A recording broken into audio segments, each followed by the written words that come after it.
Hello, how's everybody doing? Congratulations on first, Ricky. Congratulations on second, Kaz.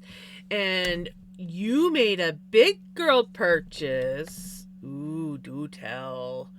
Do tell.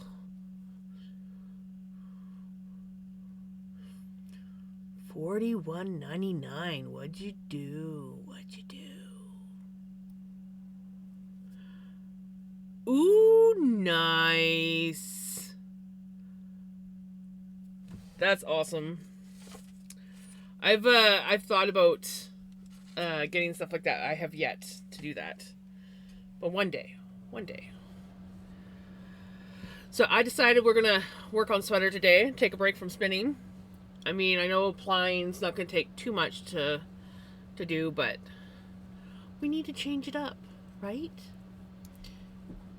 Ooh, nice. What's your favorite color?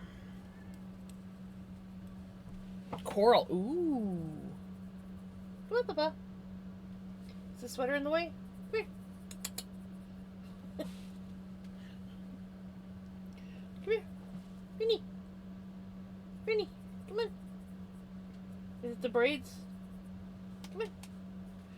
You're all like half asleep. Yeah, you're just sitting there. Going, I want attention, but I sleepy. Oh, look at that yawn. Look at that yawn. Come on.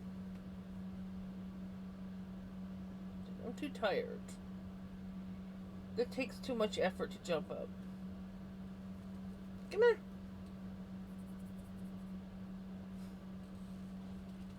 Well, don't go clawing at me. I hate when you claw at me.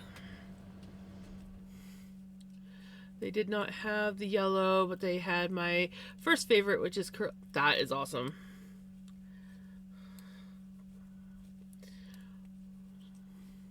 So how is Ricky doing?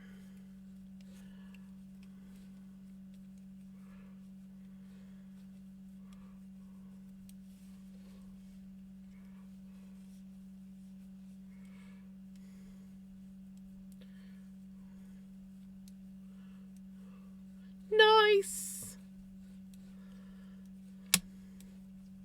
Actually, tomorrow we should be getting the sapphire, not the sapphire, the navy dye that we can try messing with. But I still need to get a pot. I've decided I can't keep dyeing in that little tiny pot that I have, so I need to get a big pot. Holding desperately to my last spoon so I don't fall asleep. Oh, I feel that. There you are, buddy.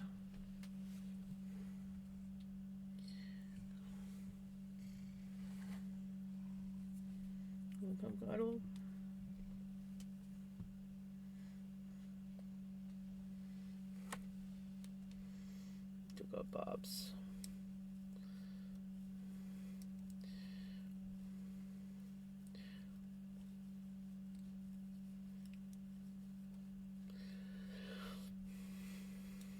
We got the Snugglebug and the knitting. We are set.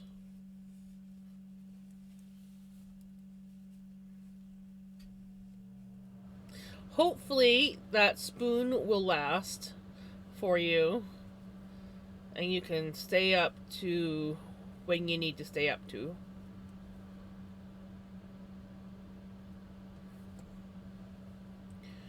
I know I've been struggling with spoons lately. Today I was like, okay, today I am going to get stuff done. I got the dishes done.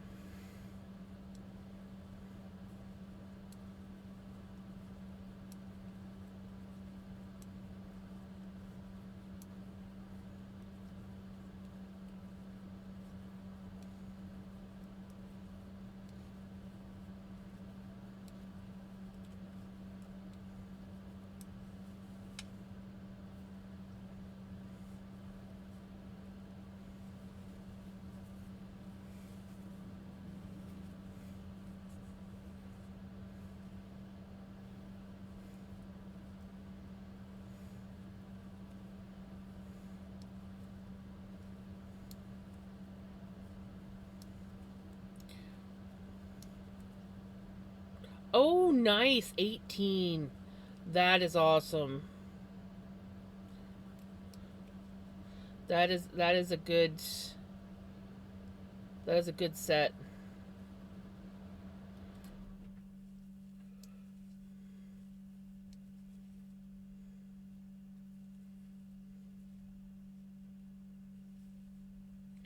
We're almost done with the brown, guys.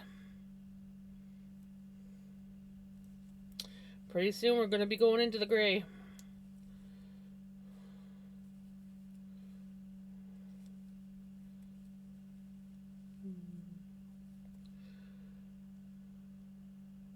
That that is a good size range.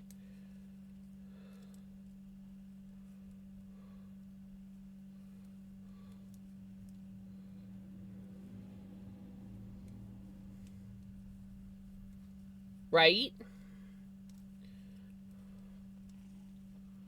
Need to go up us. Yeah.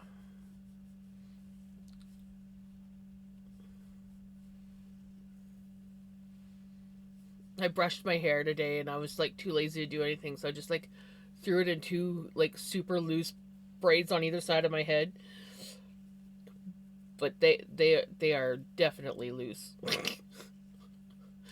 Normally if I do braids on either side of my head, I either do like the French braids or I do the behind the ear braid, but I just like super loose. So technically it's like the hair doesn't even start braiding until down here. I'm like, yeah, let's see how long this lasts.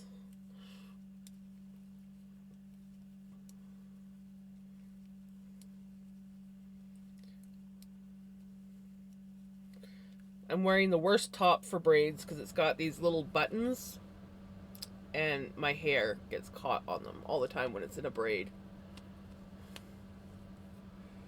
So I'm probably going to be fighting it all night.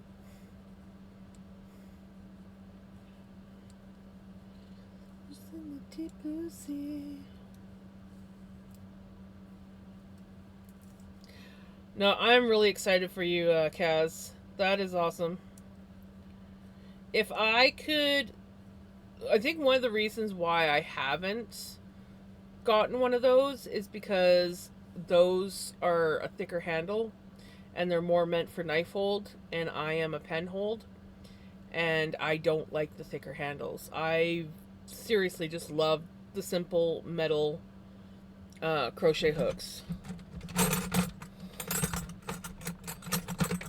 Like, that's what I like because I am a pen holder. But I know that people that are knife holders, it is nice to have the thicker handle. So I think that's why I keep putting off buying them, because yeah, I think I would find it very awkward to pen hold crochet or pencil hold, whatever you want to call it. But you know what I mean.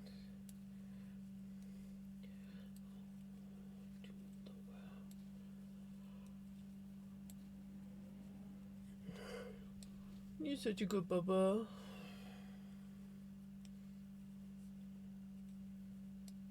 Yeah, you good boy. You good boy. Oh, thank you for the kisses. Yeah. I love the kisses. I love the kisses. One hand, but seems like my second wrist is starting to act up. That happens sometimes. You just need to like take a break, do some stretches. Stretches are always very good. And not just like wrists, but like arm stretches. Like, it's amazing. I, especially crocheting, but like even as a knitter, I tend to like, I'm always like choked up when I'm knitting, and I will notice I get really sore in my forearms after a while.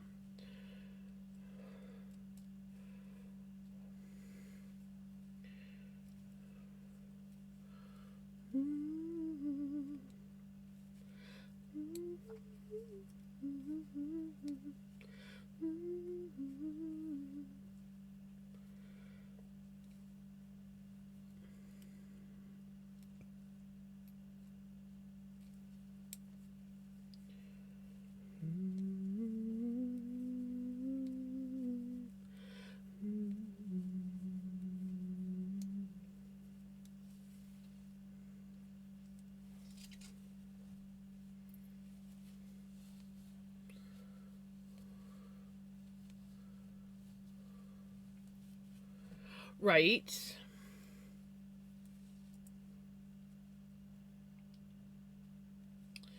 Yeah, the thicker handle might very well help. If not, you just need to take more breaks when crocheting. So crochet for a little bit. When it starts to get a little sore, stop, maybe get up, walk around, do some stretches, get a drink of water, maybe even like massage. Massaging is really good. I try to do that a lot with my hands. Like I will sometimes just sit there and massage my hands, and that helps a lot.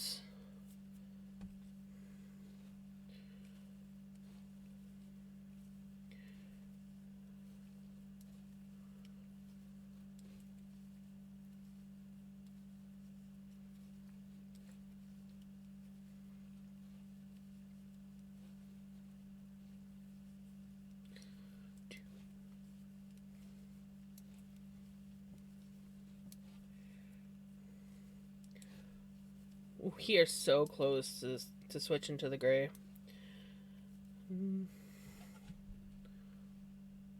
That's all we got left of the brown.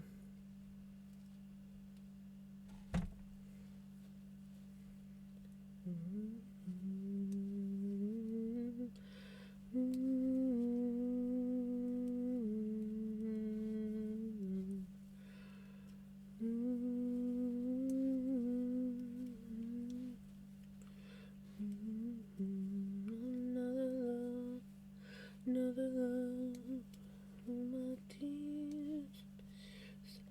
Another love, another love. All my tears have been used up. Another love, another love. All my tears have been used up.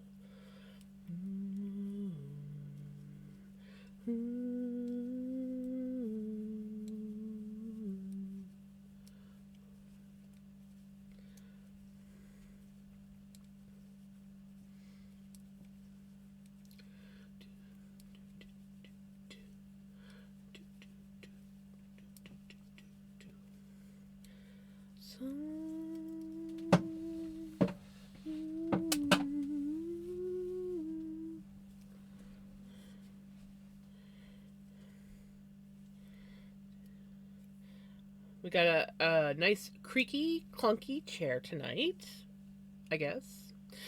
My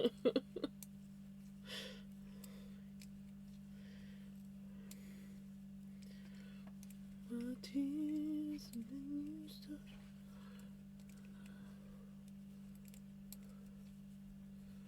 Light rain and what did that say? Hints of light rain and snow in the evening. Interesting.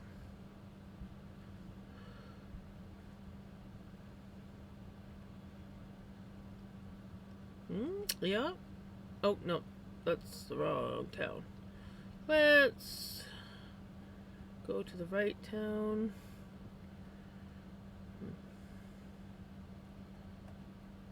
Not in this forecast, but that doesn't mean anything. Hey Shirley, how's it going?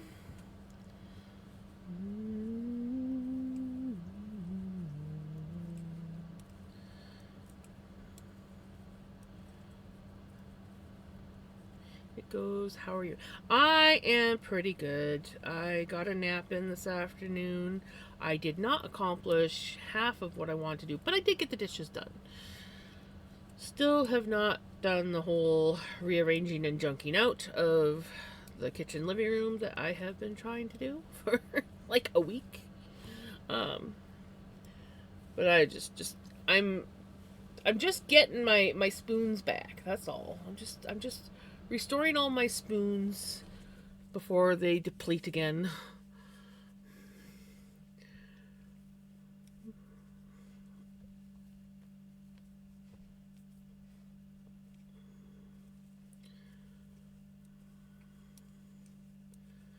course, I'm going to blink and all of a sudden Mom's going to be coming home and I'm going to be like scrambling. So I really need to get it done. Because I want to get it done before she comes back home.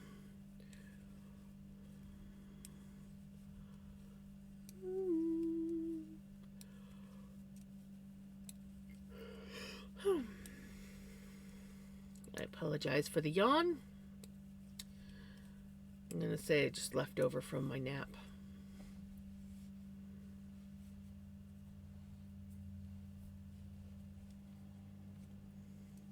So I was so excited last night. I got home after stream and I was like, yeah, I'm going to play my game. And then by the time the cat was finished demanding all her attention, I was like, you know, I'm kind of tired. I just want to go to bed. So I maybe spent about 10 minutes on my game. And then I went to bed.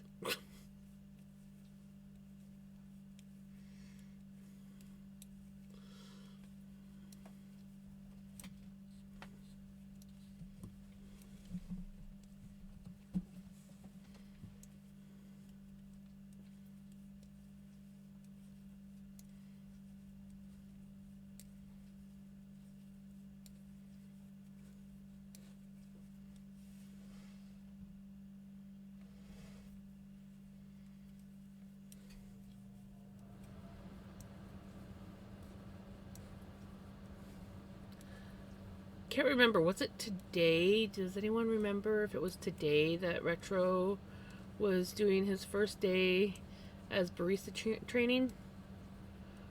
I bought a drop spindle and some floof. Ooh! Excitement.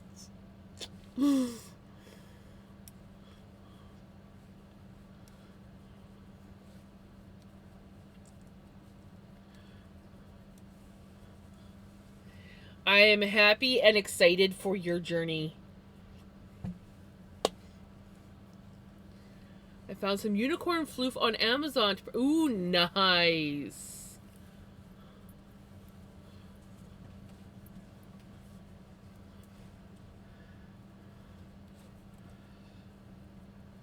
Unicorn floof.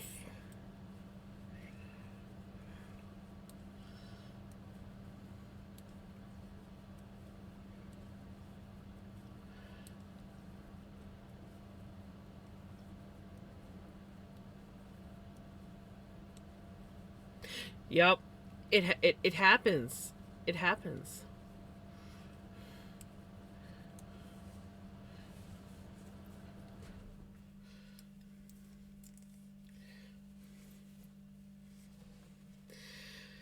It took me many, many years to start spinning because I didn't know all the options that I had out there for spinning.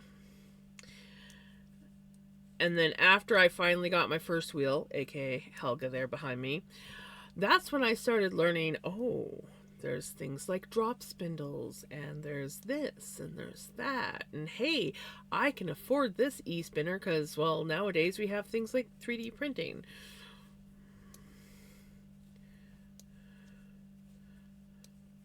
But if I'd known about drop spindles, man, I have a feeling I would have gotten to the spinning a lot sooner.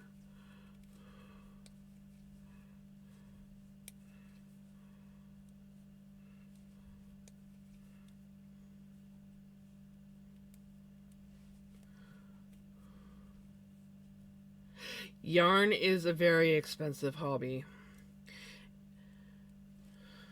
And so is floof.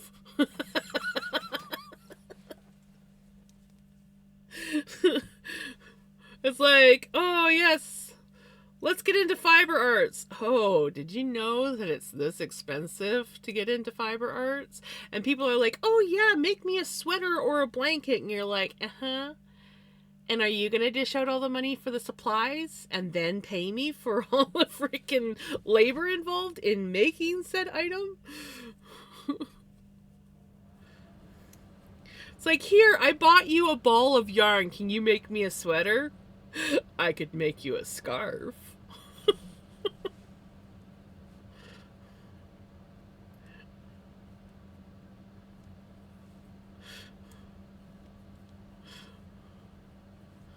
A spinning wheel. Ooh, nice.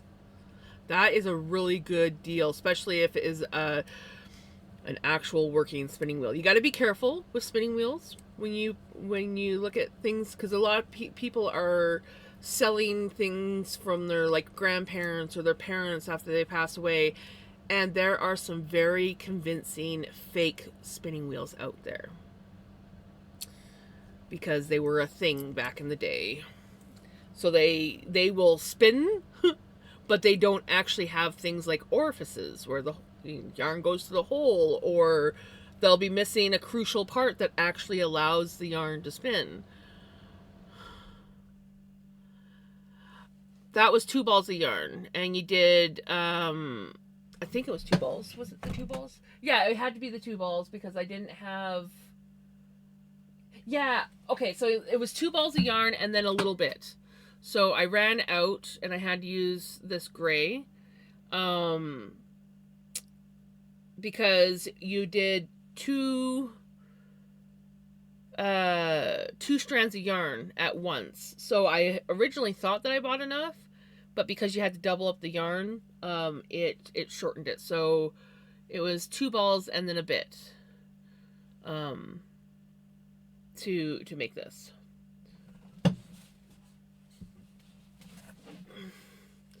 So I definitely recommend having. Hey, Retro, was today the day that you did the barista training?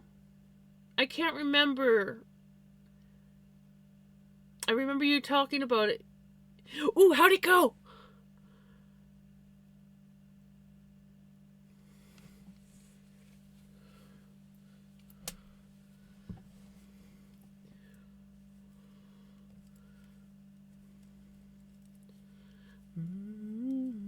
And it went so damn well. I was worried it would be tricky, but it's simple as anything. Oh, that's awesome!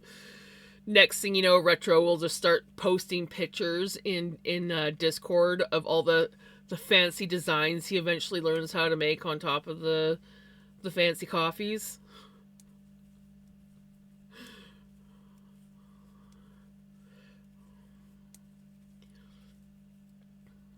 In an area where it's a bit more common to see actual spinning wheels, I should check out secondhand shops. Right, exactly. I wish. I know that there are spinners. Like one lady that used to, she was one of my mom's home care workers back in the day, and she talked about how one of her patients that she looks after has a whole shed full of spinning wheels. And I'm like, I need to get into that shed. Where is this lady? She's somewhere around here.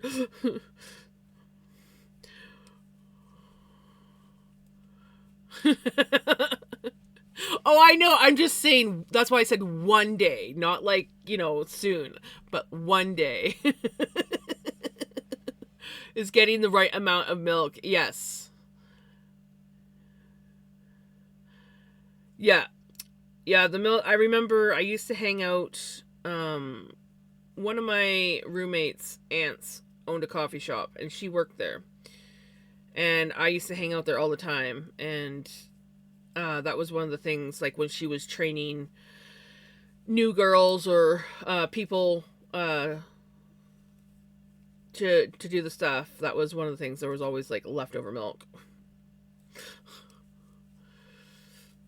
There's a few Mennonite communities out there to which I bet.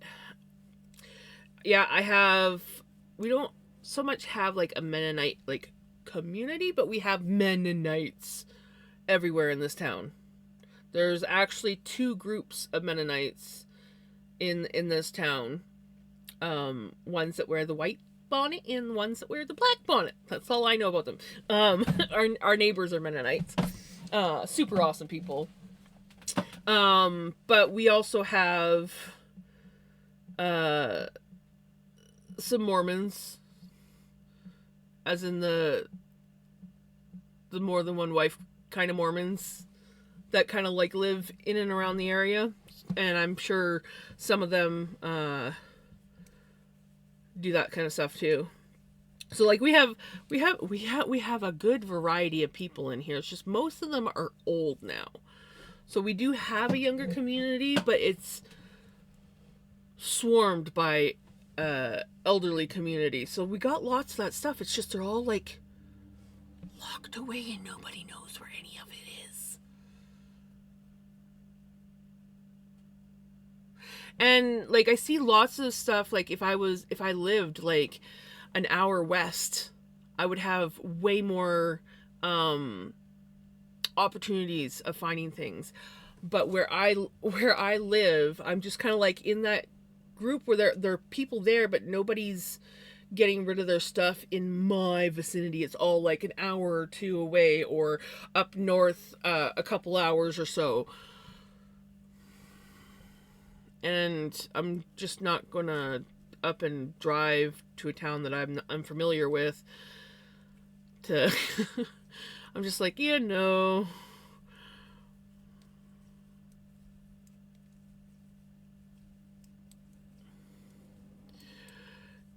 Yeah, this is definitely a retirement town. There's actually a lot of people that I knew from my home valley that now live in this valley. They came and retired here. Some of them bought farms and now are retiring from the farms.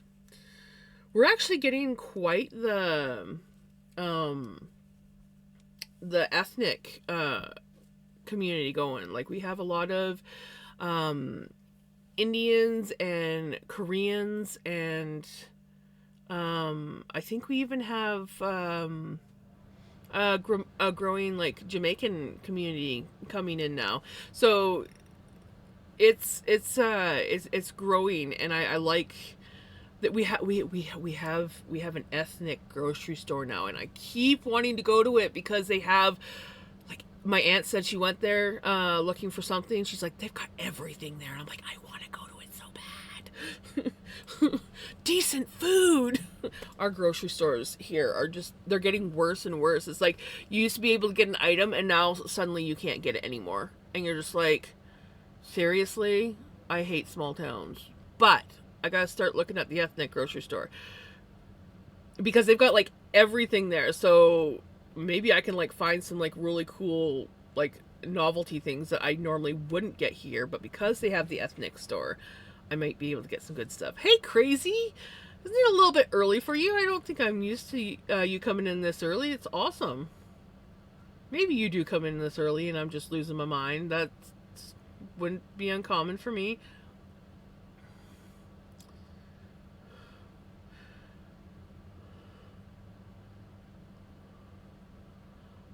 Also, hey, Crimson. If I did not say hey, Crimson.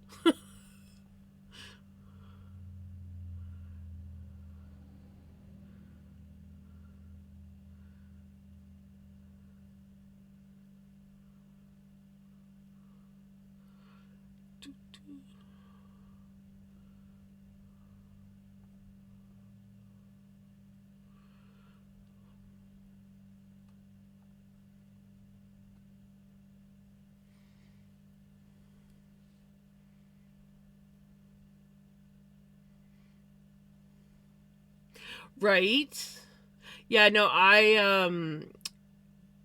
they have all along the window of the store, they have like they've got like the Mexican flag, Indian flag, British flag, and a few other flags up there. I keep driving by, I'm like, well, if they've got all those flags, they definitely have that kind of food. I need to go there. I think there's also a German flag on that window. And there's probably a Korean flag too, because like I said, we have a fairly big Korean community there. And we even have a Korean restaurant in town. I haven't been there in a while. I wouldn't mind going. It's a Korean chicken place. And there's some yummy stuff in there.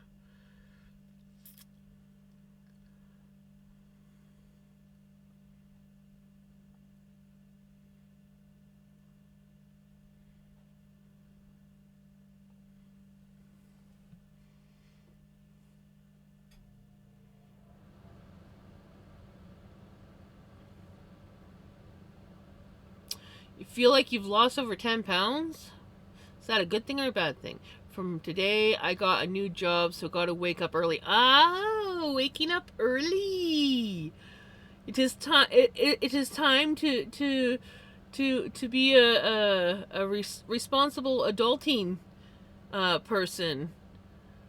I'm wishing you lots and lots of luck on the responsible adultingness, and hopefully it all goes well and that you like your job. Have a few Chinese places, then a Thai place, and 2 Japanese places. I would freaking love a Korean and Vietnamese place so bad. Yeah, we have Chinese, Thai, Indian, Korean, and then I guess Japanese. Sushi's Japanese, right? So sushi. And I think that's it. I'm trying to think. And then obviously like a gazillion different pizza places.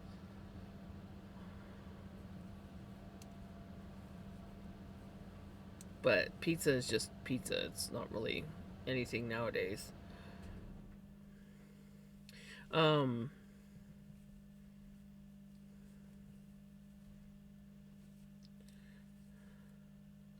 Oops. Pay attention to what you're doing.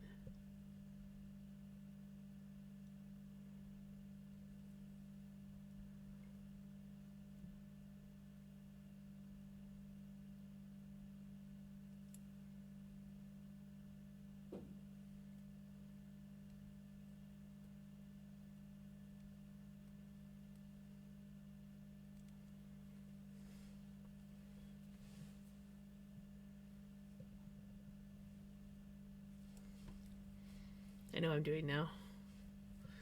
Yeah, that's the one thing that we don't have. I have to go like over an hour away to go to a Mexican restaurant, and Taco Time is okay.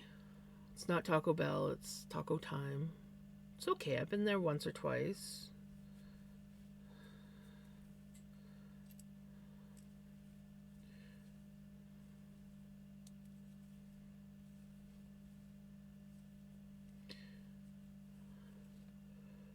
Trying to think. There's more options in like where the city where Mom was at for the hospital. I almost suggested that we get Mexican food, but Mom's palate nowadays is, it's funny because she went from like she was like one of those people that ate quite a bit of spicy food and a lot of like not even like spicy hot but like rich flavored foods, and now she can't eat it anymore. It doesn't agree with her, so Mexican was sort of like out of the question when we were in the city.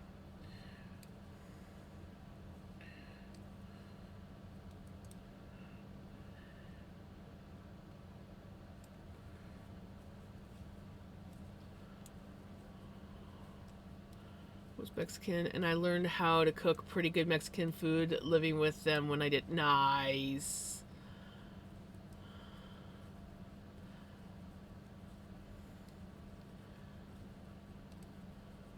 Sushi Thai.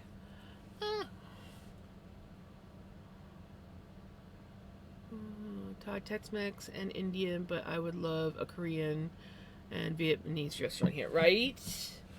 Yeah, I've never been to a Vietnamese. I said it right the first time, but anyways, I've never been to a Vietnamese restaurant. I think that would be fun.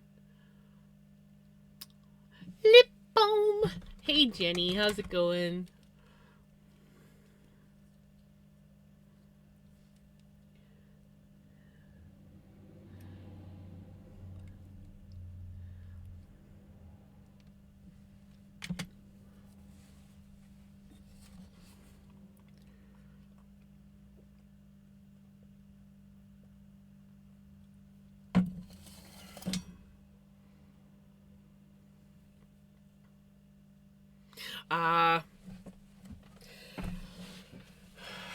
Yeah, I'm trying to think. Oh, this chair is like, it's like, no wonder it's clunking. There, that's a bit better. Like if I can't rock in my chair, I know my chair's off kilter. Um, we grew up on okay. We didn't like grow up on like real authentic Mexican food, but we ate tacos a lot, and we had chili, and I don't know if chili is Mexican or not, but we had chili and tacos and a few other things. My dad liked the spicier foods, so we had a lot of that growing up. Um, my mom was never a curry person, so we didn't have like there was no Indian restaurants growing up, but my aunt used to make a really good curry chicken and taught me how to make it, and that was when I learned I love curry. And then I finally got to try my first Indian restaurant when I worked at the grocery store, and my front end manager used to occasionally treat her closing staff, well, her closing cash office person, to food. So we would sometimes get Mexican food. Back when the one restaurant was open, they had these amazing tacos that you could get, or we would get Indian. Congratulations, Steph! You found that third was still available. Woot woot! You even beat retro to that. Got one cloth done. Yay! My dad would cook Caribbean style curries, though my grandmother was from Guyana. So I grew up with some diversity in foods. Nice. Did I say that right? Have you ever seen the movie R.I.P.D. with Jeff Bridges?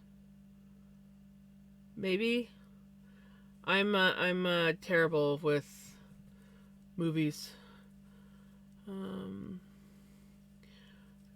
That's the other thing we need here. There's no Indian food here.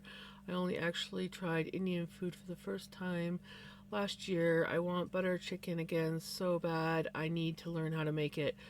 My favorite Indian food is korma. I love like a veggie korma or a lamb korma. So good. Oh, the place where I used to work, there was two Indian restaurants. There was the Curry Bowl, and then there was the Himalayan Spice Shop. And oh my god, the Himalayan Spice Shop had some phenomenal freaking food. And my favorite was getting either the veggie or the lamb korma, and we get the naan bread, and they make like the curry bowl would buy their naan bread from us. They buy like the big like boxes of frozen packages of naan bread, but the Himalayan Spice Shop made their own naan. Oh, that was so good, so good. Yeah.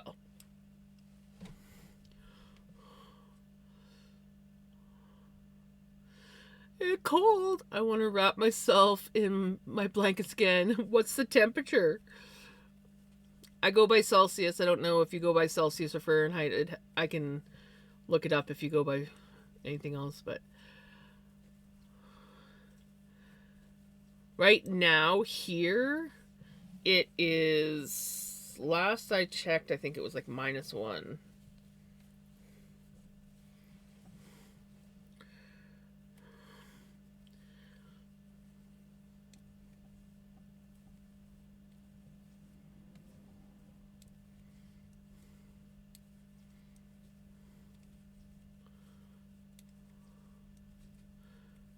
I had to look away. Okay, I feel like I missed something. Maybe not. 6 degrees is not so bad, but yeah, it's a little on the chilly side. You just gotta bundle a little bit. You'll be fine. Arrowroot cookies are on recall? Uh-oh, that doesn't sound good. Well, pizza pops are disgusting anyways, so I don't know how anyone can eat those things. Ugh. I like the McCain the McCain pizza. What are they called? They're not called pizza pops, but those ones are okay. But the actual like Pillsbury pizza pops, I don't know how people can eat them. Absolute disgusting.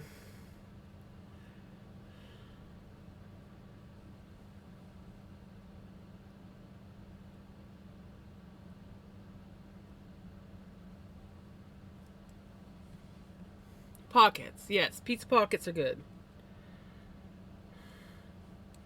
I mean, as long as you're not eating them all the time, they're good. But any of that stuff, long periods of time, just kind of gets disgusting after a while. After a while. Exactly. Spoken like a true Canadian. 6 isn't that bad. Just gotta bundle up a little bit.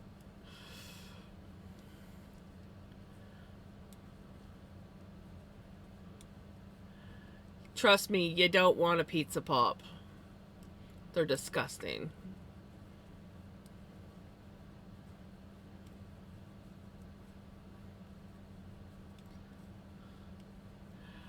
Right? That's the best way to do it, Kaz. Last time I had a pizza pop was when I was a teenager. No, that's a lie. I briefly was buying them back when I was a housekeeper in my early 20s because I could get them on sale. I used to have this doctor that would constantly go on about my weight and that I needed to just eat healthier. And I'm like, I can barely afford to pay my rent and my bills. I shop the dollar sales at the grocery store. And you want to know what? The dollar sales, which don't even exist anymore, not really. The dollar sales don't have healthy food. And she's like, well, if you try, I'm like, seriously, if you buy my groceries, I'll eat healthy. Shut her right the fuck up. Apparently she didn't want to buy my groceries. I was willing. I'm like, I'll eat healthy. You pay for my groceries. Because I can't. I can barely afford to pay my rent and my bills and have gas to get to and from work. What little's left for food? Yeah, shopping dollar sales. Living off the garbage. Don't like it. Don't want to eat it. Can't afford anything else. Fucking stupid ass fucking doctors. There are some good doctors out there. But doctors that don't understand that poor people can't necessarily afford to eat healthy.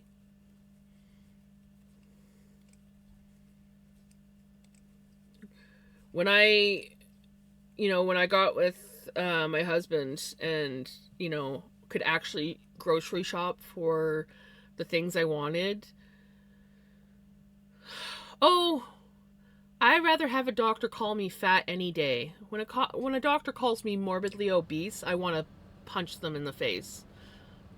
Especially when I was way smaller than I am now and they called me morbidly obese. I'm like, you doctors need to find a way nicer term to use than morbidly obese. Call me frickin' fat. Don't call me obese or morbidly obese, because that is just the most degrading thing you could ever say to a fat person.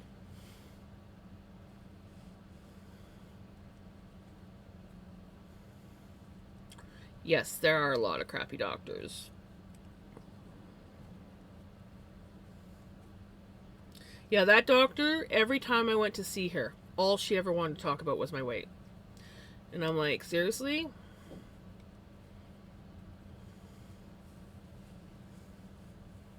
I'm really concerned about your weight. That doesn't help me lose weight.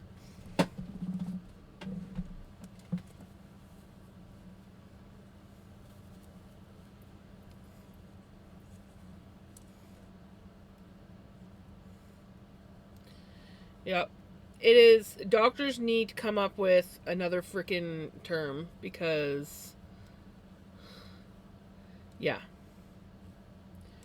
Morbidly obese is a very, I'm sorry, traumatizing term and degrading term to use for someone that is overweight.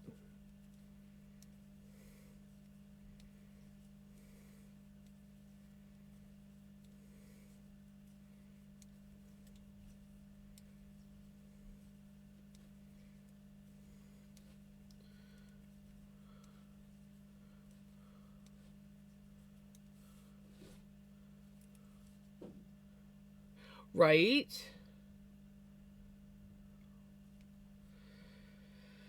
Well, see, when people talk about my weight, whether they're like wanting to help or not, because my weight is like it's if someone comes up to me and is like, "Oh, you're fat," is in an insult, it's whatever.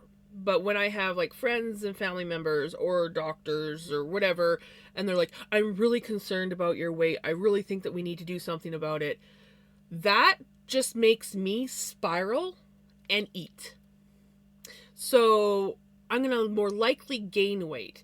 If someone comes up to me and says, "Hey, let's go for a walk," or "Let's go do this," or "Let's go try out this restaurant that doesn't have, like, you know, fattening options or whatever," I'm like, I'm down for that. Those are things that are like, help me. Not someone pointing out the obvious with me. That doesn't help me. That hinders me.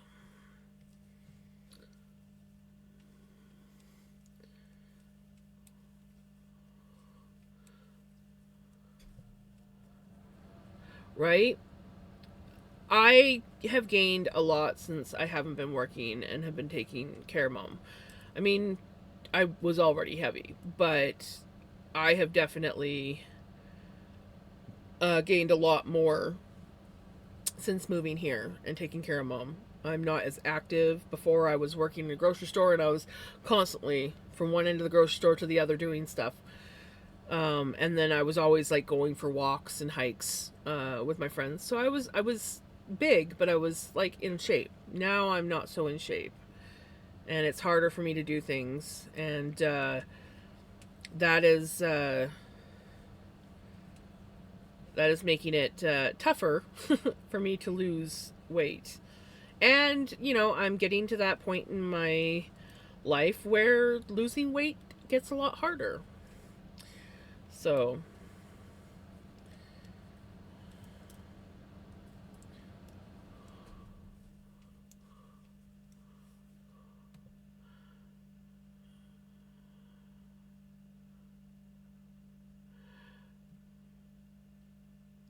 I lost some. Wow. Oh no. Right? Yeah, see, that's the thing, is like, I have cut out, I mean, I still have, I have my moments, but I have cut out a lot compared to what I used to eat when I was younger, because I don't want to become diabetic, which is runs like diabetes runs in the family. I am definitely a candidate to get it. So far, I've been lucky. Um, but I know that it's coming, so I try to eat a more diabetic friendly diet. Um, do I fail sometimes? Yes. But I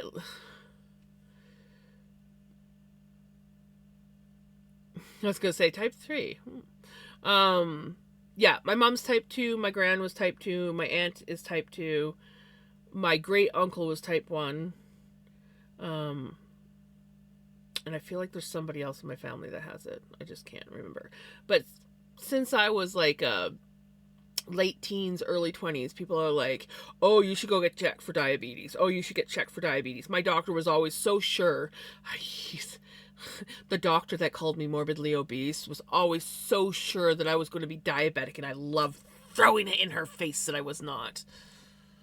Just because I'm fat doesn't mean I'm diabetic. You don't have to be fat to be diabetic.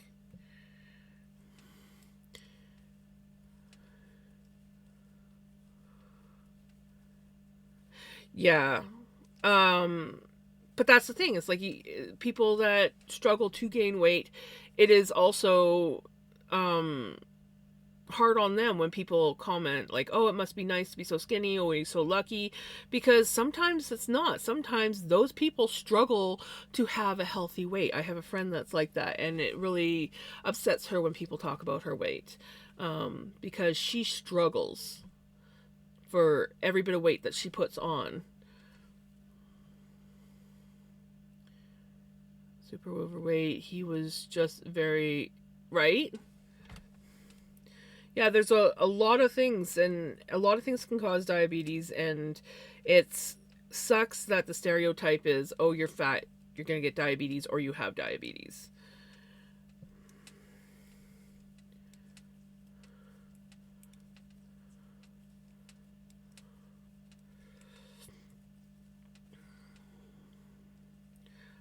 I've gotten there. I struggle to keep my weight up where it needs to be, right?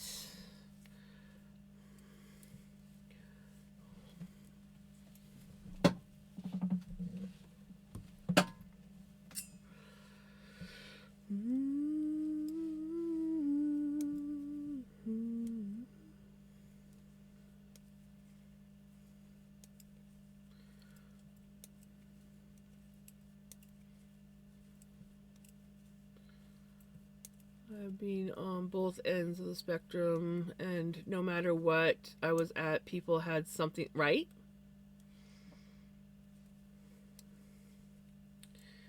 It's weight. What a person looks like should not matter. Whether they are a heavier person, a skinnier person, it should not matter. And it bothers me when people make it like it's got to be the important thing. But I also hate when I have really skinny people around me who are either like a healthy weight or even below a healthy weight. And I know sometimes it's just because of body dysmorphia and stuff, but when they complain about being fat and they're standing next to me, I have a really hard time not getting offended when they do that.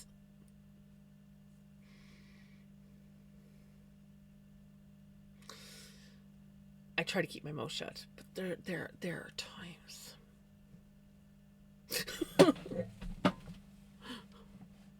I have vitamin H and K deficiency. Oof. Yeah. There's a lot of us that have that. Quit smoking and lost 140 pounds, and my health issues actually got worse. And due to doctors not trying to figure out what was wrong for years and years, I eventually started gaining it back because my health got so bad I couldn't keep up with meal prepping and my exercise routine. I gained a lot of weight after I quit smoking. I was never a skinny person my entire life. Well, unless you like look back in like grade 1, grade 2, I actually looked kind of skinny, but I went to school with like I was like way up here, and most of the girls that I went to school with were like little teeny tiny like pixies, and I was like the big Amazon girl. I just lost a stitch marker. So I definitely struggled with thinking that I was fat, and I also got teased that I was fat all the time because kids are cruel. And but yeah, I look back now, I'm like, well, no wonder I seemed fat when I was a kid, because all the kids I went to school with were like these little teeny tiny short little pipsqueaks. I mean, I was a head taller than most of the girls in my class. There was only one other girl in my class that was the same height as me, and she actually ended up being like six. I think she's like 6'1" or 6'2". She's really tall. But like all the other kids in my class were like little, like head shorter than me.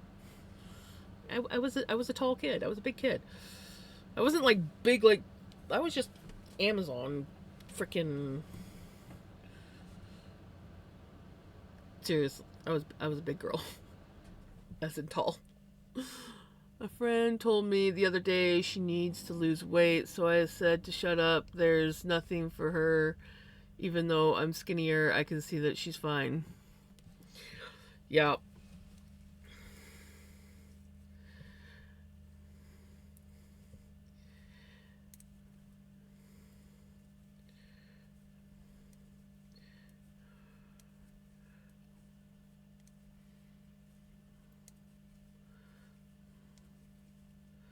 Yeah, see, I'm one of those people that I stress eat. So if someone stresses me out, the first thing I do, like generally after I have a conversation with my brother about exercising and doing things, and he's gotten way better. So like when we actually have conversations, they're positive conversations.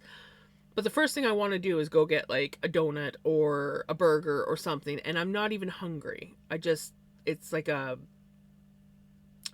comfort stress eat thing.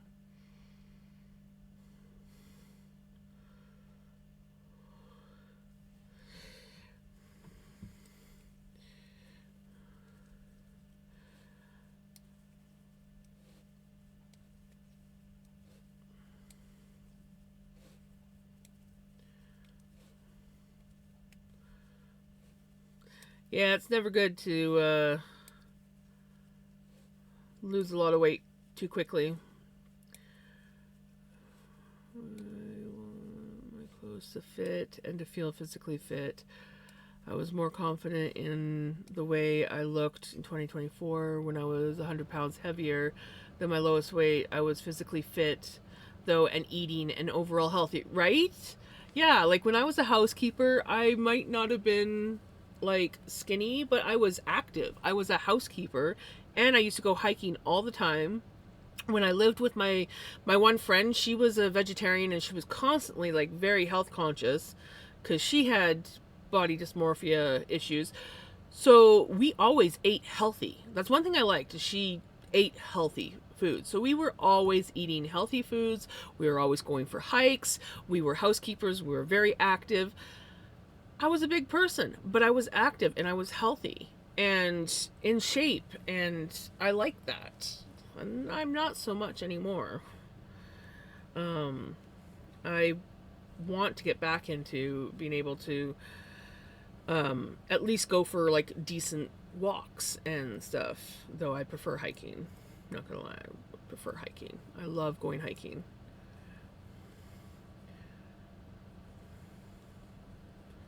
I just want to be healthy. I don't so much care about my weight. I just want to be healthy, and that just means being more active and making a few healthier choices. I go back and forth with my healthier choices depending on my stress level. So today I did really good. I had soup for supper. I had soup in a bun for supper. Tasty soup. It was homemade. Not by me. I bought it. But it was a really nice soup. My lunch, on the other hand, was not so healthy. It was fully loaded tater tots. It's like these tater tots, and they have like a hickory smoked seasoning that they put on them, and then they put sour cream, nacho cheese, like the liquidy stuff, and salsa and bacon bits on top. I buy those like once in a blue moon. Found a really great podcast called Maintain Phase that hosted that's hosted by a fat female host who works in public health and is a journalist, and she shared a statistic that says a significant number of fat people have better blood work results than a large number of non-fat people. It dives deep into systematic fat phobia and has a lot of great information, and she talks about her experience as a fat female in a world that is not made for fat people, right? That sounds like really awesome and interesting, actually.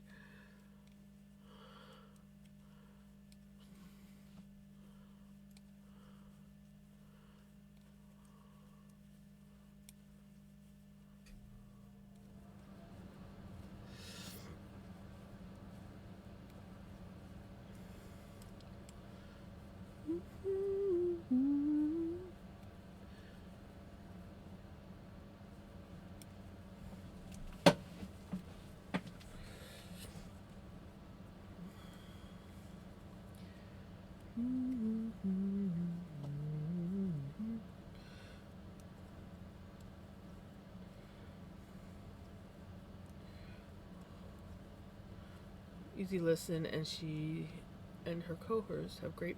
Right? That actually sounds really awesome.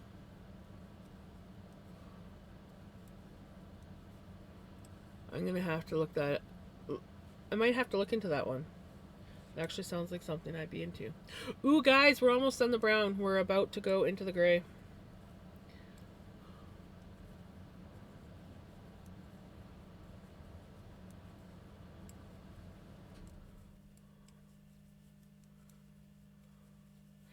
Exactly. They put their bodies through a shit ton of crap.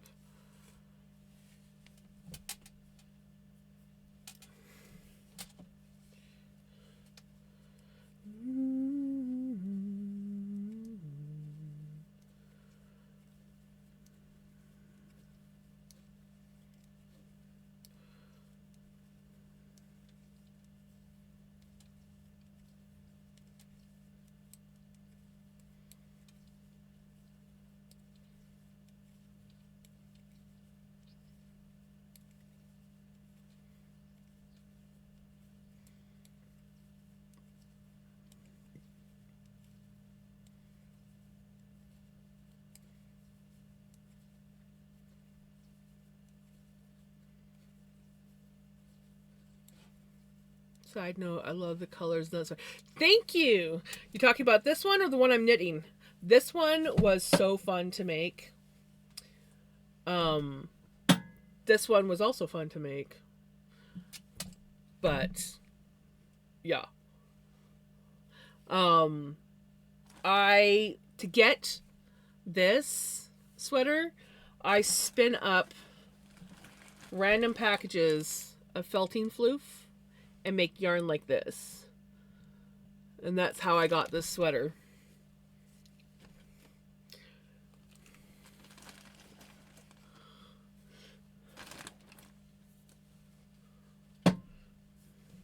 It's a little big and stretched out. I washed, well, I didn't block it when I washed it, so it's kind of chaotic. And I live in it, so it gets really stretched out. But I don't mind. I don't mind at all. Look at this hair that I got going on. I don't know what I'm doing with it.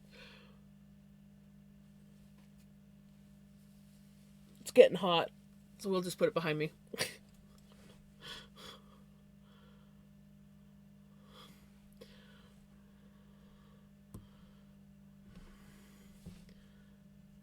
Ooh, that's pretty. I wish I could get it here.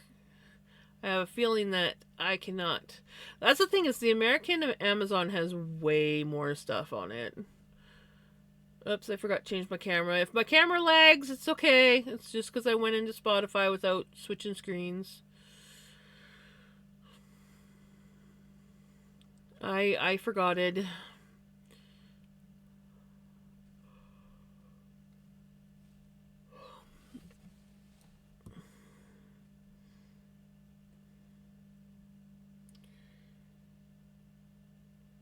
Yeah, I think pretty much the only floof that we can get on Amazon right now, unless this is, but because yeah, it doesn't look like it's Condu's, is Condu's. That looks cool. I like the color of that. It's pretty.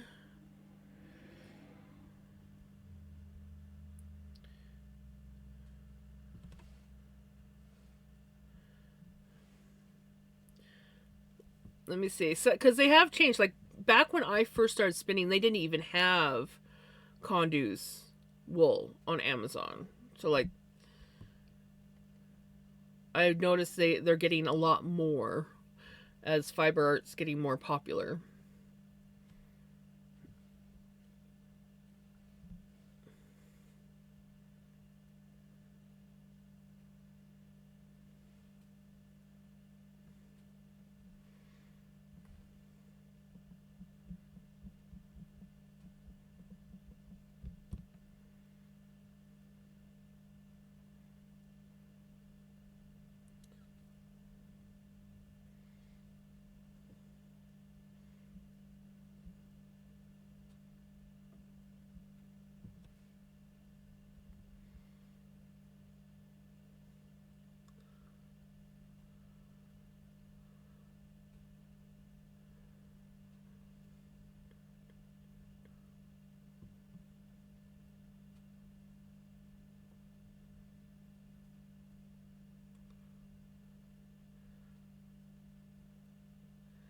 Ooh. See, this is the problem that I struggle with on trying to find wool. Oh yeah, of course it's Condu's. Finding wool on here is Condu's does not really say what kind of wool it is. They just say 100% wool. And so it feels like Corriedale, but it's like a drier. It's like a drier wool.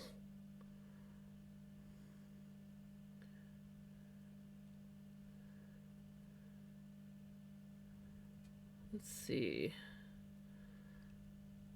Let's see. Ooh, Halloween zebra.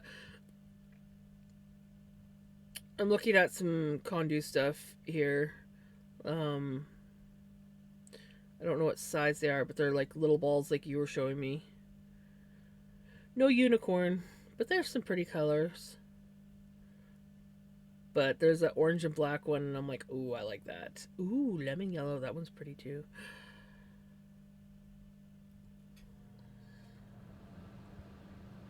But they're, again, Condus. 8 ounces.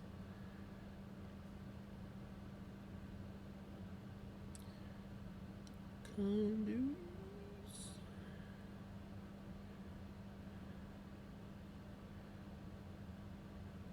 Getting distracted by looking at Floof online. I apologize, guys.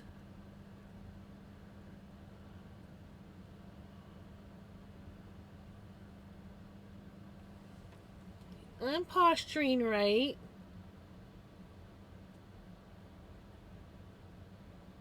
I was totally not shrimping. I may or may not.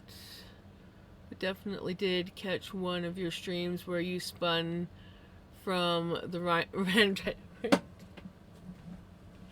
It's one of my favorite spins to do, just for the simple.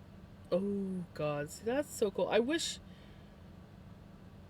we had that on the Canadian site, because that would be so fun.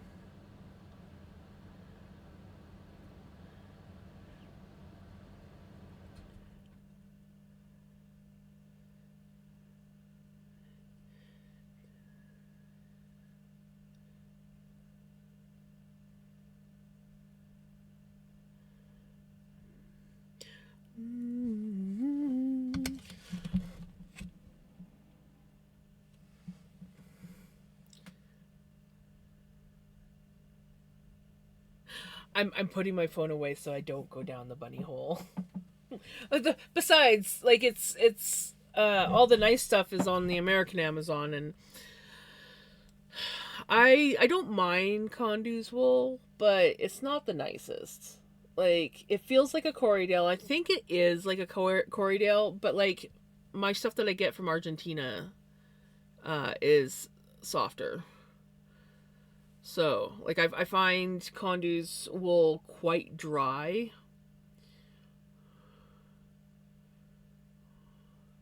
Yeah. But, like, if I want really nice quality wool, I usually go to Etsy, because that's where I can get my good quality wool. But, like, I can get my Corriedale, like, I can get 11 pounds for $180. So, if I'm just going to buy Corriedale, unless I'm trying to buy something really pretty, I usually just, I buy in bulk so I can get it cheaper. Until I fall down the rabbit hole and buy things like this.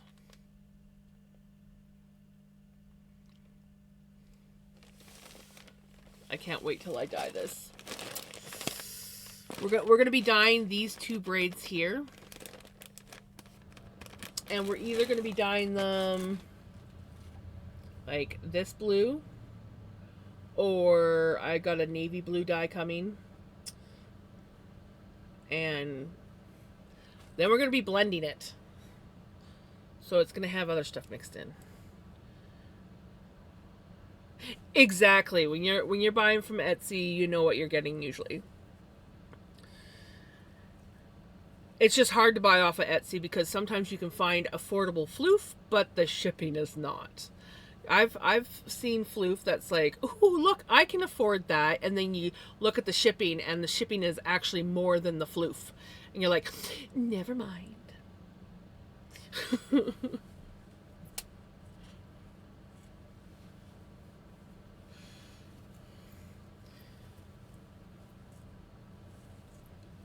But I like where I got this stuff. It's not the cheapest, but it's somewhat local. It's from Alberta, and I'm in BC, and the shipping is really reasonable. So I also have another place that I get stuff from out of Ontario, which is, I mean, not cheap but good quality. And well, last time I looked, so unless things have gone up, last time I looked, it was about $40 a pound for some like really nice merino.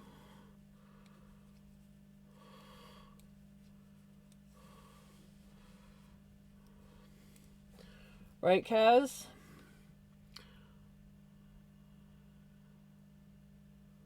You didn't need to redeem tonight. No, it must have known. It must have known Jenny.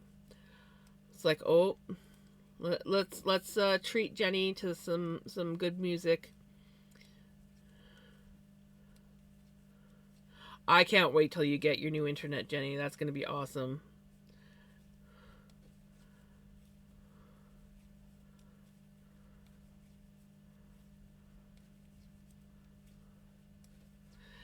The Rockies do separate BC and Alberta.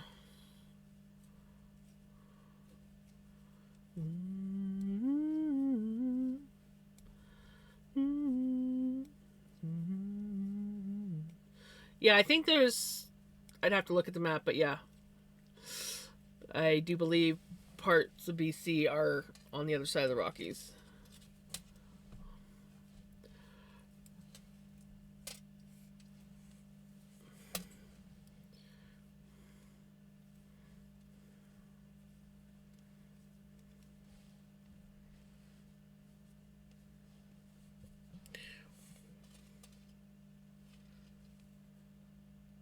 Okay. I'm like, where am I on this sweater? We're almost done the first repeat of the evening. And we are on gray, guys. We are officially on to the gray.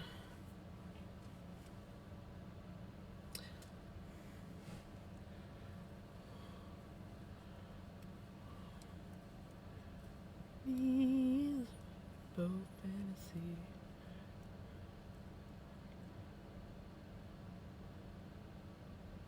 Yeah, northern BC, I think the rock because the Rockies sort of like go like an angle, don't they? I don't know. It's been a while since I've really looked at a map. I'm in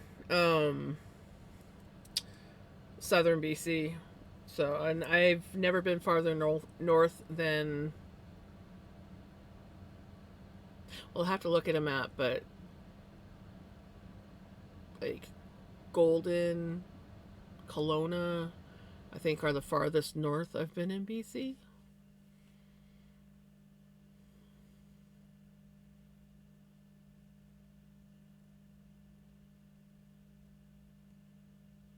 Yeah.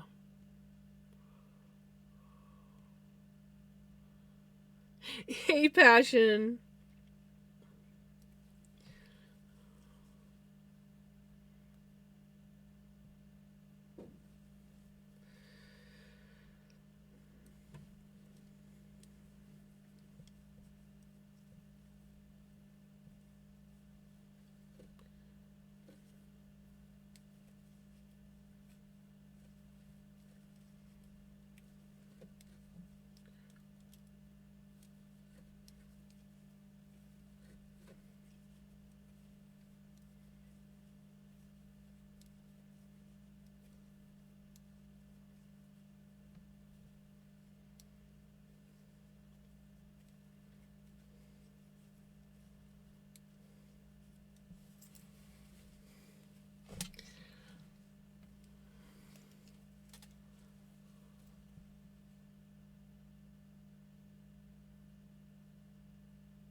Those crochet ends won't fray.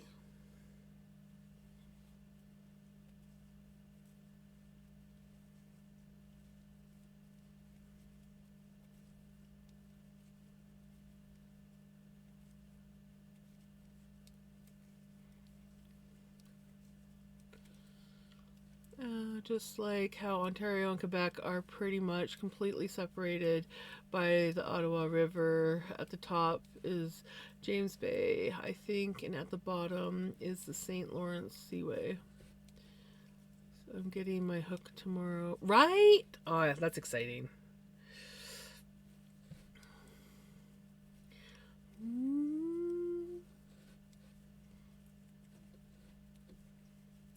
I would like to actually go up to northern BC one day. Like, I've seen, I follow this guy on YouTube, Destination Adventures, and he goes like all over the place. And frick, I love watching his videos when he's going up to like northern BC and stuff. But like, I think has he gone to Alaska? I think he's gone to Alaska. And then he's gone all the way like down south too. But usually it's like in and around BC that he travels. Oh, I forgot to switch my camera again. My brain's working. Prepare for video lag, guys.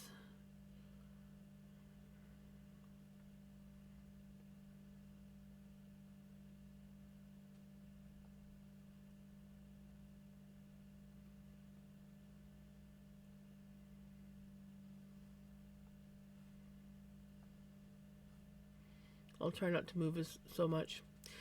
Also, hey Lainey, how's it going? My brain, I saw you do your check-in, and my brain just like forgot to actually like say hi.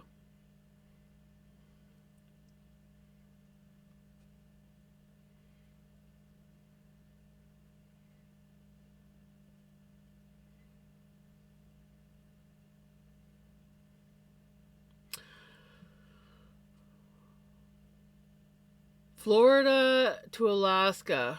Whew. That would be a drive.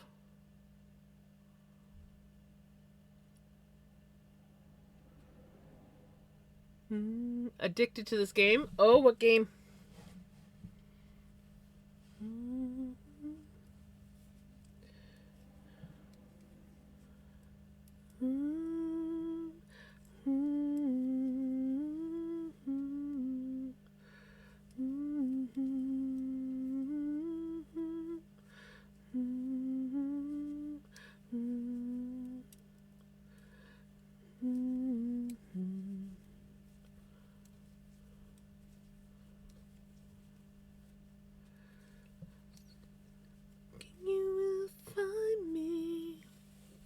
Time after time.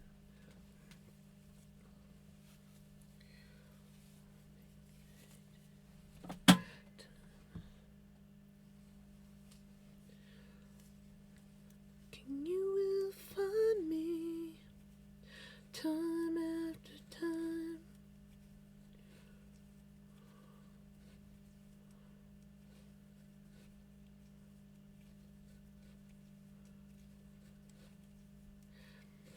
I was super excited about playing Enshrouded last night, but by the time I was done giving my cat attention and logged onto the game, I maybe got to play about 10 minutes, and I was like, I'm tired, I just want to go to bed. So I didn't get very far at all, and I'm like, dang nabbit. I didn't even have a chance to like get back into the feel of the game. So maybe tonight. We'll see. Thought about playing it earlier today, but I was trying to clean the house. I did not get the house cleaned. Did get the dishes done,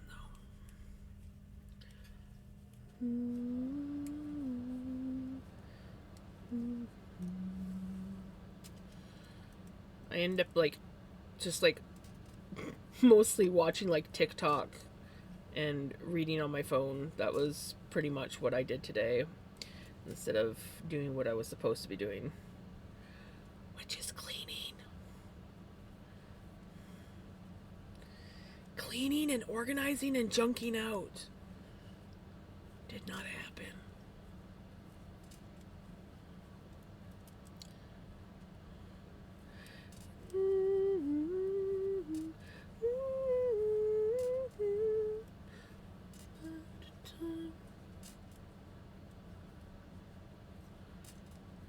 Oh, nice. That's awesome.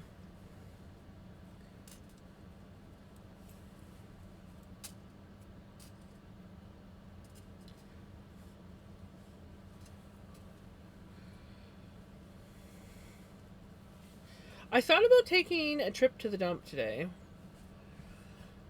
I mean, I went and got a coffee. I could have easily just thrown all the garbage into the car and ripped to the dump, but I did not. I was like, meh. So, maybe tomorrow. Tomorrow's Thursday, right? Yeah, tomorrow's my day off. I don't do anything. Tomorrow would be a good day for me to accomplish stuff. Because if I basically do nothing earlier on in the day, I still have the evening where I can, like, knuckle down and do shit. I just need to do it. It's like I get there, I'm like, okay, I'm gonna do it. I'm gonna do it. I'm gonna look at my phone. And then I look at the time, like, shit, I gotta get something done. Okay, I'm just gonna finish this one little thing. Look at the phone.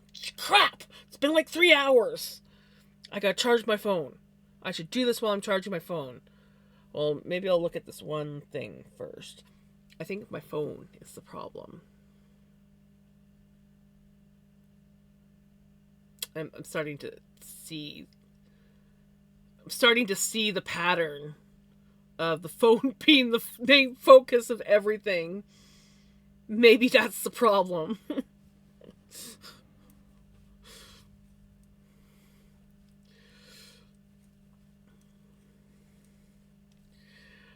Right, Crimson?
I stopped head bobbing long enough to, or head bopping long enough to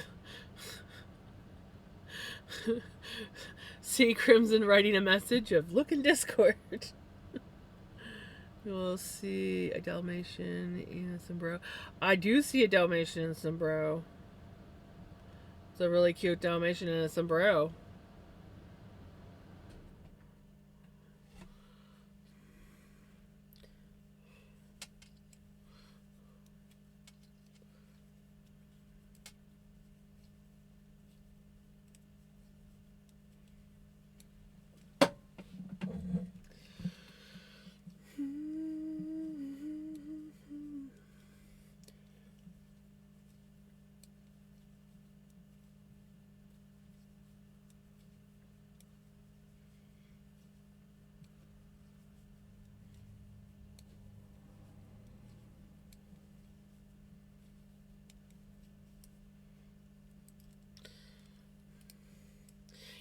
You know, the non-increase rows just go so freaking fast.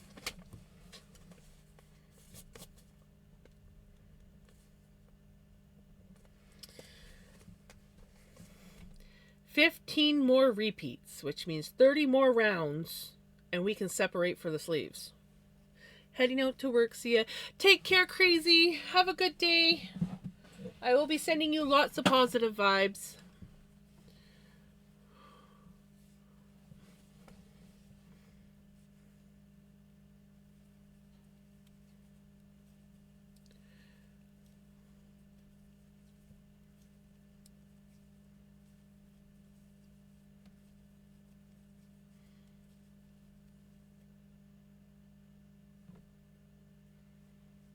Okay. Apparently, my playlist wanted to cue this song again. I mean, I'm not gonna lie. I enjoyed it, so not gonna complain. But we did just hear it like a song ago. Send a girl so I can. Oh boy. Get to work, crazy.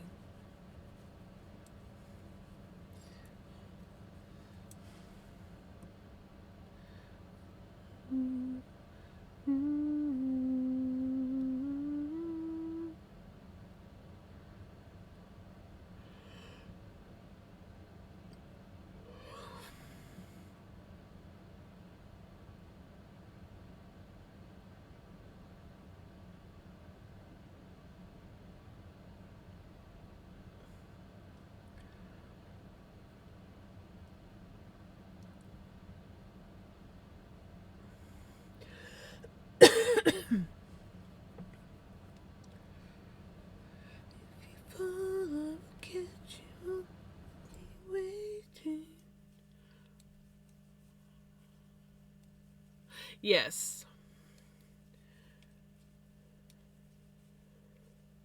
Time after time.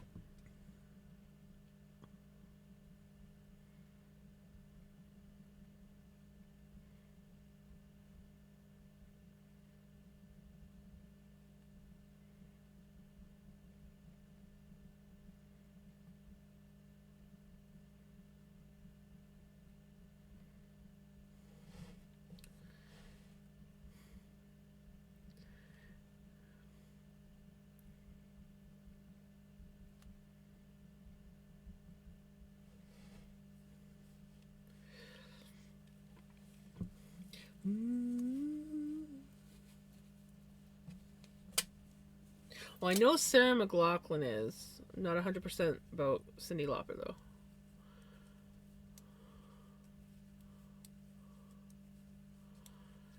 Time after time.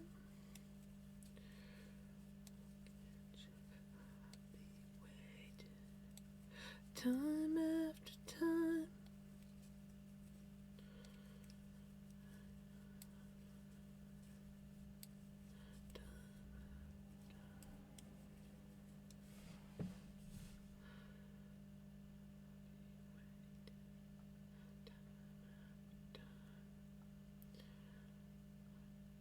This time I will remember to change my screen. Look at me go. I'm so proud of myself.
Come on.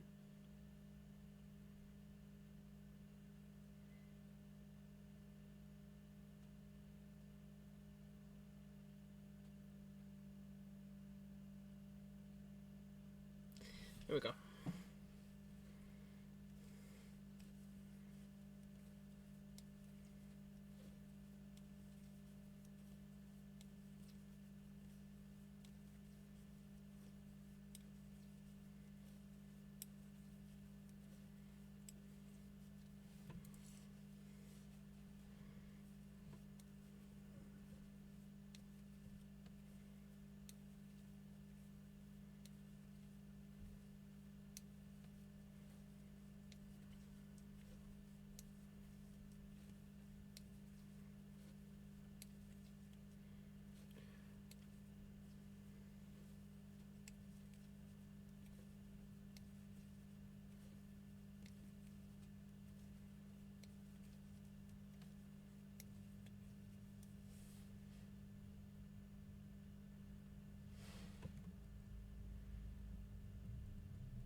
It's a good thing I was paying attention before I got too far.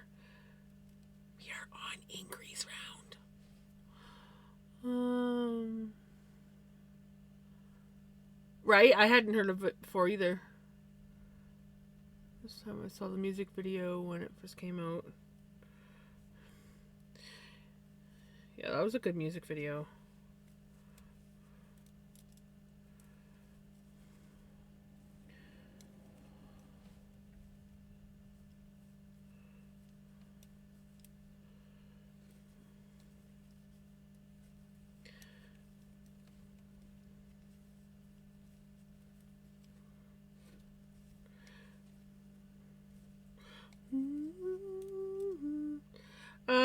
Vinny must be out.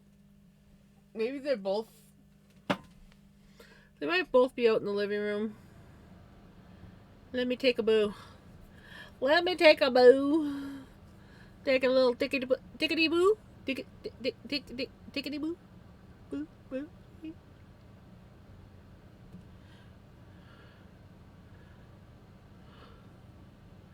Pickles is for sure on Mom's bed. Let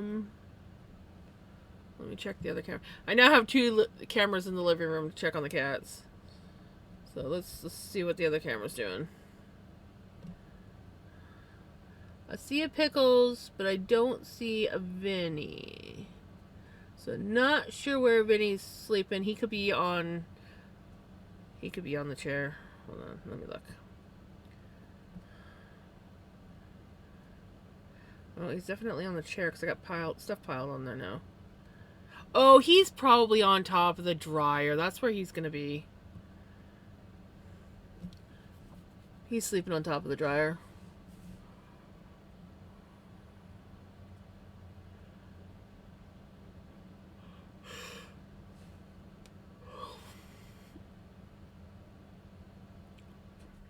Ovaltine. I will get an Ovaltine in a little bit here. But thank you. Because I could probably go for one. I'm debating whether or not, the coffee did really well last night. I was able to sleep just fine. I'm wondering if I should have coffee again. I probably shouldn't though. Like, I might have just got lucky last night.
I was 4.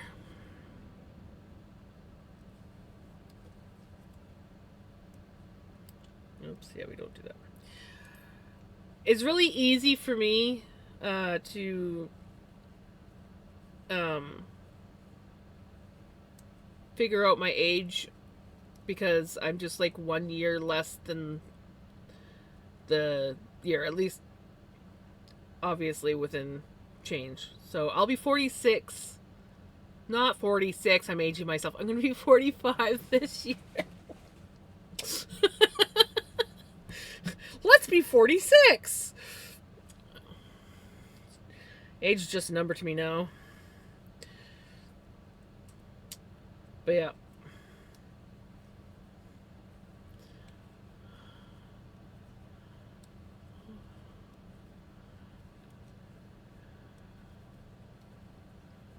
watch much YTV. Yeah, YTV. I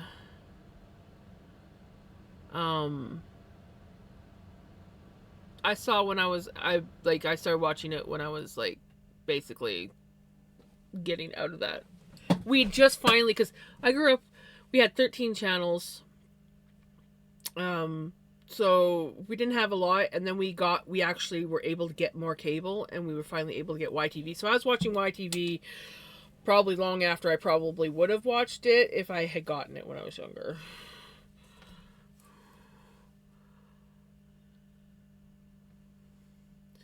Turned 39 in April last year till 40. I didn't mind turning 40. Basically, once I hit, I think it was like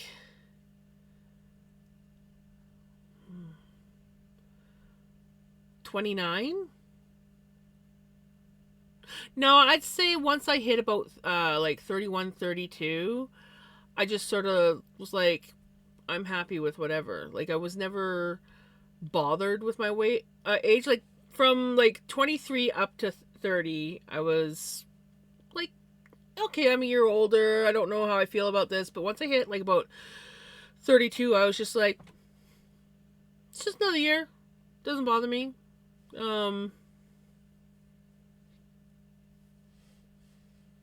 Yeah, I celebrate gray hairs now. So when I get a gray hair, or another gray hair, I get excited. So far, most of my gray hairs are all at my temples. You can sort of see them, and they look really pretty because I have my long hair, and they look really pretty when they like go down in my hair. And I just want more. And I know I got like a couple up here, but not really a lot. Somewhere I have one that's like constant. I think it's like right in here somewhere. I've had since I was a kid. But I love my gray hairs. I get excited the more gray hairs I get. I always wanted to be a redhead that went white when they got old. Looking at my mom, that's never going to happen. I'm going to have red hair the rest of my life. But I'll have lovely white temples. At least. But I wanted to be like one. I really, really wanted to be one of those people that went completely white when they got old, and then you could like just take all the fun temporary dyes and just like do cool shit with your hair without having to like bleach the shit out of your hair. I'm 36 now, but I just don't care. I'm just surprised I'm still alive at this point. Right? I think so. I think I would totally freaking rock the gray hair. It's never gonna happen though. The year I turned 29, I thought I was turning 30. I had the whole turning 30 panic and everything, and then my real 30th, I was like, meh, whatever, right? You think you'd... because he has me on a so-called healthy diet, all because he called... I tried telling him I'm not fat and all my body's... Your doctor's not trying to kill you. Your doctor's just typical stereotype. But eating healthy is not a bad thing. Eating healthy is a good thing, no matter what size you are. I actually prefer healthy food, like healthier choices of food versus fast food and processed stuff, but that stuff tends to be easier. Fast food is not cheap anymore, though. I mean, it was never really cheap, but it's really not cheap. I wish that I liked to garden and things, and all that fun stuff, because I could probably eat a little bit healthier if I kept a garden. Hell, if I even just walked up the road to the vegetable stand, fruit and veggie stand that's there. It's a really nice one. They have a lot of good stuff, and the prices are actually not that bad. I'm just lazy and I don't go there. It's right up the road. Well, it's this time of year. You don't really get anything. There might still be some squash left, some potatoes, but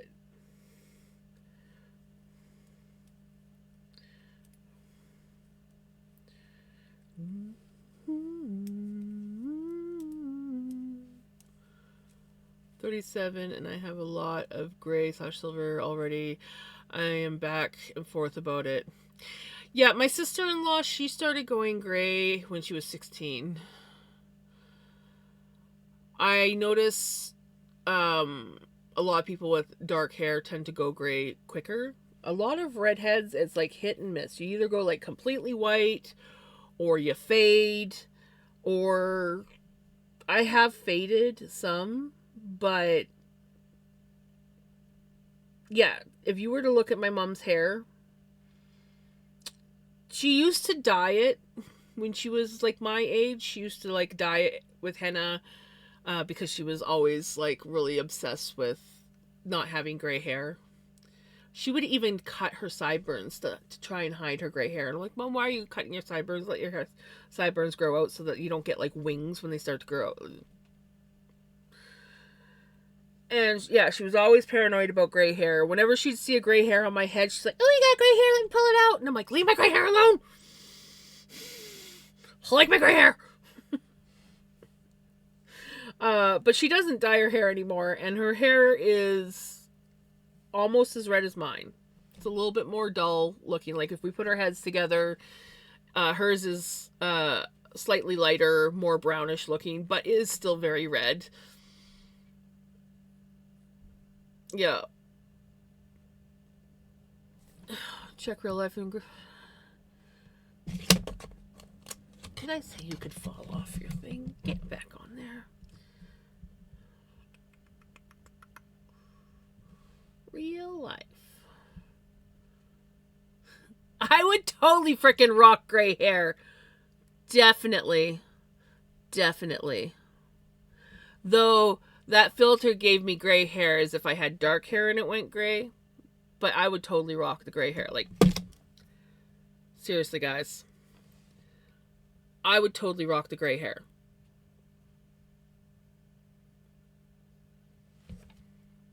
Yeah. We just need to convince Jam's hair to go gray.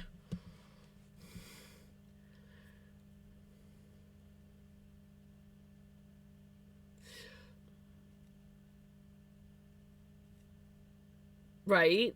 My brother, he had very red hair when he was a kid. But he's like my dad. My dad also had like super red hair. Theirs were more orange compared to mine. Mine, when I was little and my hair was freshly washed, I go out in the sun and it looked like a brand new copper penny. Um, but my brother's hair was a little bit more orange, and he faded. He is more of like a strawberry blonde now, and my dad was like that, and then he kind of went to almost like a sandy brown. He was also balding, but my dad had like a sandy brown hair. By the time I remember his hair, he used to go like almost completely blonde in the summertime, and then he would get his red back in the winter. But both my brother and dad have very vibrant red beards, though my brother's getting the gray in there now. He's getting up there. Whenever my brother bugs me about my age, I'm like, that's okay, because you're still 2 years older than me, so.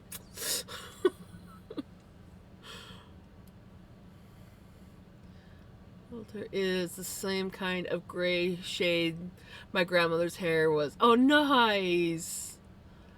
Yeah, I'd love to have gray hair. I know that I would just look so freaking awesome with gray hair. I mean, I love my red hair, but I would totally rock the gray hair.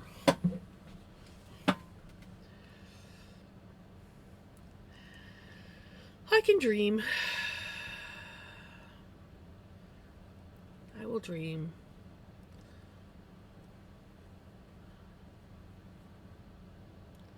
Gray in it. I guess when he was younger, the gray parts were red, but he doesn't really have red in his beard anymore. My hubby, who was dark haired, like dark brown hair, almost black. His beard had red in it, even though his beard was like a dark brown black. He had red in it, and his dad used to have red hair when he was younger, but when he hit like, I think, how old was it? Like late 20s, early 30s, he just went from like bright red to white.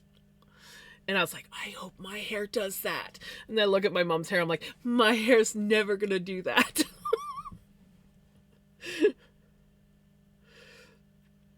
So yeah, my father-in-law used to get called Rusty all the time. And then he went white.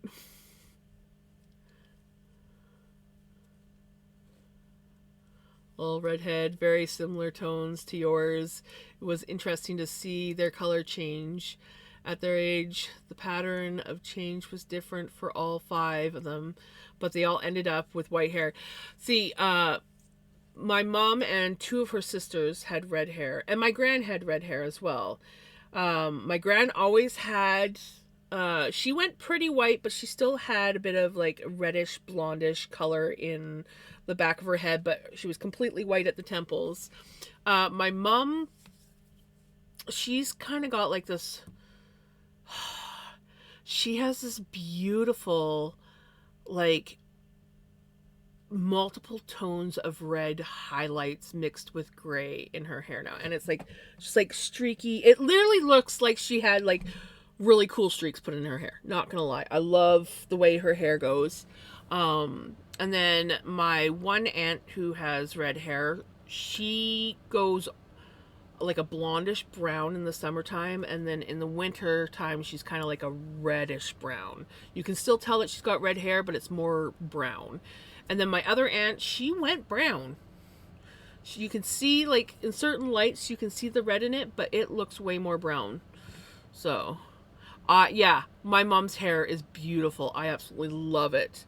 I wonder, because sometimes I take pictures of her hair to show her. I wonder if I have a picture of her hair at the back on my phone.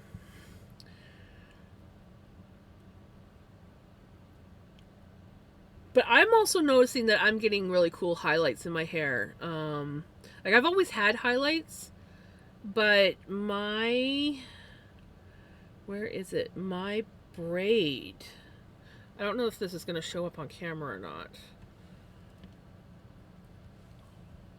But do you see the like bright red that's in the center of the braid? It's like I have somewhere in my head, I have a huge chunk of like vibrant red hair compared to the rest of it. And I'm like, ooh, I like that. I love that about my hair. I'm like, ooh, I'm gonna have the fun tones of hair.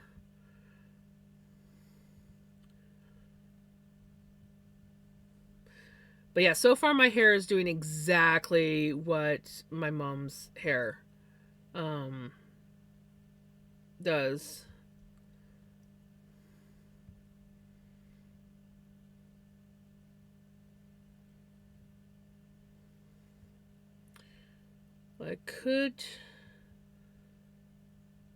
I know that there's somewhere in here. Well, you know what? This is just a really pretty braid. So I will. This is my mom is 76. She's going to be 77 this year. My camera screen is dirty, but look at how red her hair is still. But you see how she's got like these really beautiful like highlighty streaks in her hair? You can't quite see the gray, but you can still see the streaks. And I just freaking love her hair. And I'm like, if my hair looks like that when I'm your age, I will be happy, but at the same time, I want my white hair.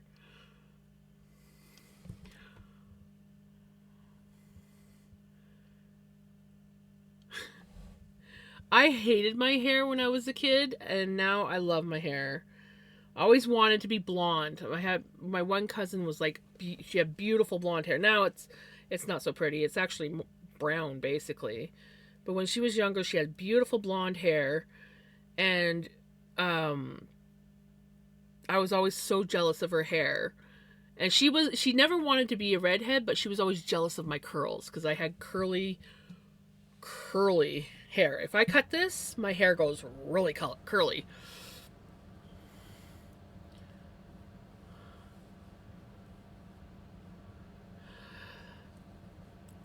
Yeah. Some redheads, they do. Some redheads go completely white. I don't think I'm going to do that. I don't think, just looking at my mom's hair, I don't think it's in my genes to go white. But I am excited about the grays that I have at my temples. If I get white hair at my temples, then maybe I'll just dye my temple hair really weird colors when I get older. Oh, did I? I did not. We gotta backtrack. Busy talking about my hair, not paying attention to my knitting.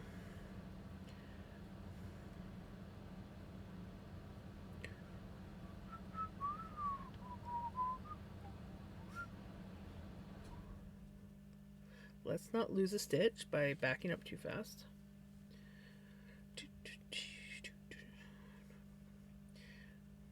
We definitely have an interesting variety of music on this playlist.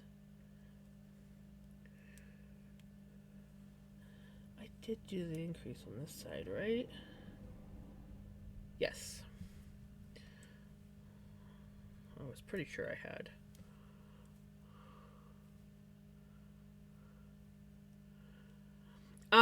My dad's mom was completely gray. I think she was blonde. Honestly, don't know. Yeah, I'm pretty sure my grandma was blonde and then went to like a dirty blonde. My grandpa Patty was dark haired and went white. My dad's dad, my grandfather, he had brown hair, and it was. I don't think he ever went white, but he was very salt and peppery before he passed away. My mom's mom had red hair, like I talked about. She had mostly white at the temples, but she was still like at the back. She had like a blondish red.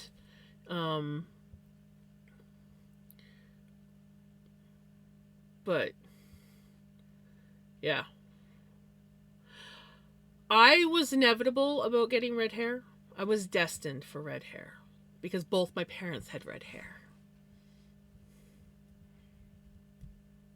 The red hair runs very strong in me and my brother. Well, my brother's not really red anymore, but it runs very strong in me anyways. Should probably have highlighted that message. I'm heading off. Have a good night, Retro. Take care. Get some good sleep. I'm glad that you had fun today.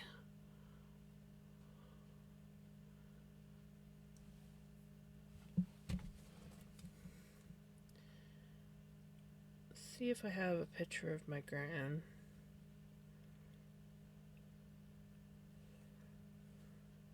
My gran was pretty white by the time she passed away. I'm not gonna lie.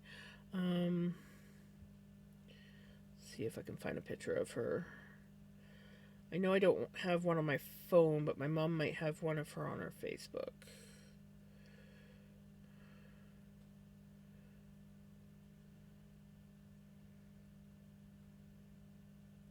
I know somewhere there is a picture of my gran. Because I remember recently seeing it. Yeah, no, that one's too. Wow, that picture's so old now. Back when my mom had really thick, really dark hair. But no, that's she was probably in her 70s there. She still has color in her hair. So, I don't know where that picture would be, so I can't show you. But my gran was pretty white. Near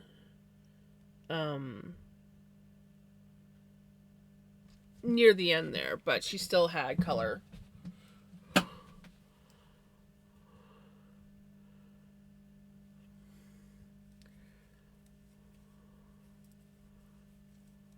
She had golden hair, the color of wheat fields.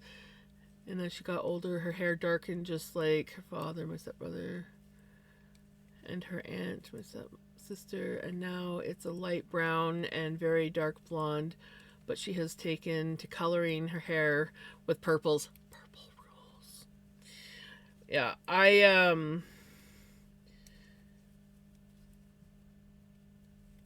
I've always wanted to color my hair, but I'm paranoid about coloring my hair. And now my brother's hair probably faded just because it was in his genetics, but my brother used to dye his hair all the time when he was a teenager. So he'd bleach it and go blonde. He dyed it dark. And now he's like a strawberry blonde. His hair is, well, it's more red than blonde, but it's still like very blonde looking. Compared to like if you were to put him next to, especially me, but anyone with red hair, or even just to compare it to his beard.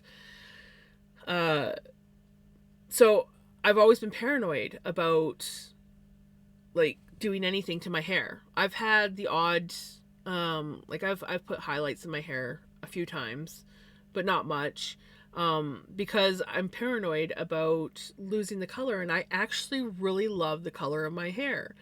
And as a child and growing up for years, I would have people come up to me and be like, "Oh, I love your hair. I wish I could get that color of hair when I go to the hairdresser."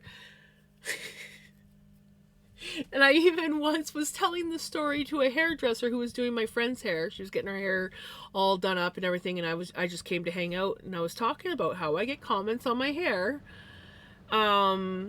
And that people will stop and like touch my hair or say they love my hair and wish that they had my color hair. And the hairdresser's like, "Oh yeah," she was a younger woman, and she's like, "Oh yeah." Not like 10 minutes, her boss comes out the back, walks past, stops, turns around, comes back, starts playing with my hair, and says, "Oh, I love your hair." And I'm like, "Oh, thank you." And then she walks off, and the hairdresser looks at me. She's like, "You weren't lying, were you?" I'm like, "No."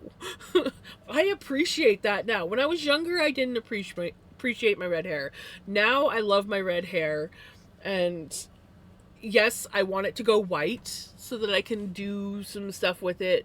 But I've learned to appreciate that not everybody can have my color. And so, yeah.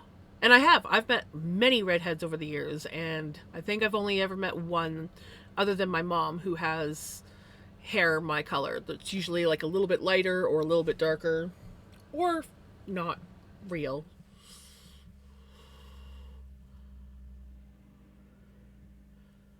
I've dyed my hair purple, although this current purple is fading more pink. Usually I use more blue tinted purple. I love the shade though because it fades to gray slash... Ooh, okay, that's cool. It's a freaking fly. Just one, like, fruit fly that's flying around here, and I don't know where he came from. And he just, like, randomly shows up.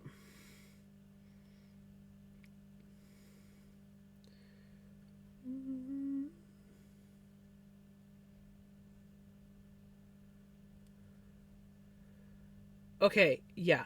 I love that. I just had to look at your profile picture. I freaking love that.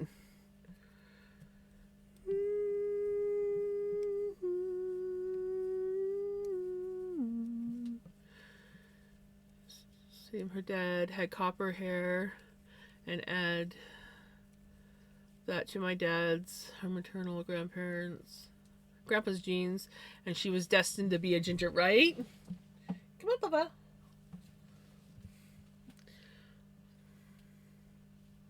Yeah, I have, on my mom's side of the family, there's 4 girls.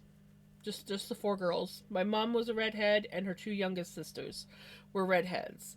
Out of their children, the oldest, youngest one, had 1 redhead child. She actually had 1 of each color. She had a brown, one of 3 colors. She had a brown, she had a blonde, and she had a redhead. She got kind of like one of each except for black hair. And then my other aunt, she had another redhead, and her kids, I think all three of her kids, so all three of my cousin's kids, ended up with red hair. So that's kind of cool. My other two cousins were blonde. But yeah, so. And then me and my brother don't have kids, but I'm sure if we had kids, we'd have redheads. And I think on my dad's side of the family, my dad and my one uncle and my one aunt had red hair. But me and my brother were the only redhead kids born.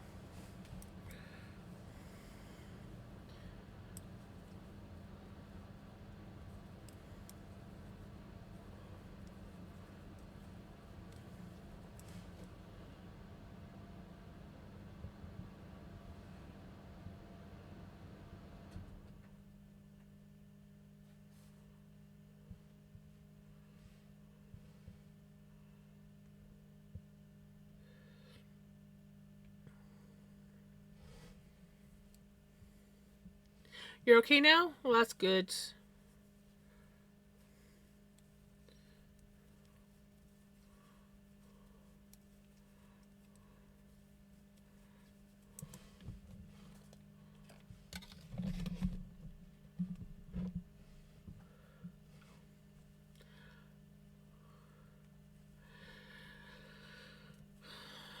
Sometimes having an early night is not so bad. And I mean, it is 8 o'clock. But that comes. Oh, so you just have half an hour to go, and then you can crawl into bed. That's not so bad.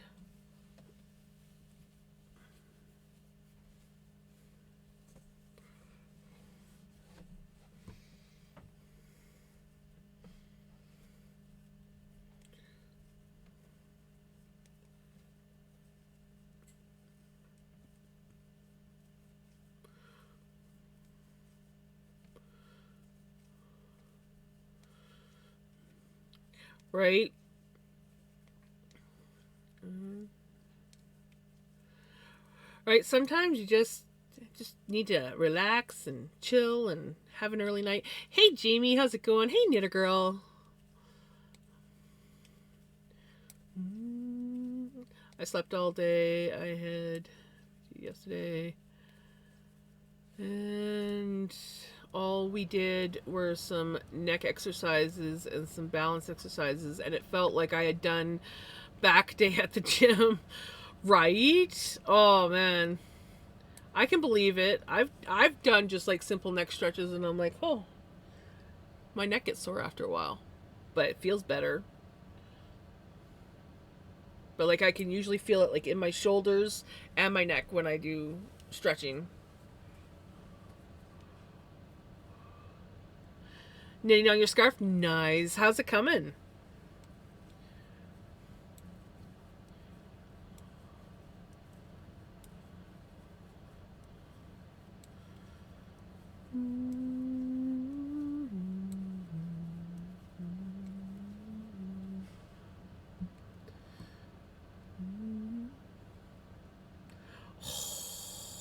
Oh my god, that is so much done compared to last time I've actually looked at. Wow, that is looking phenomenal. Oh my gosh. That is gonna be so cool when it's done.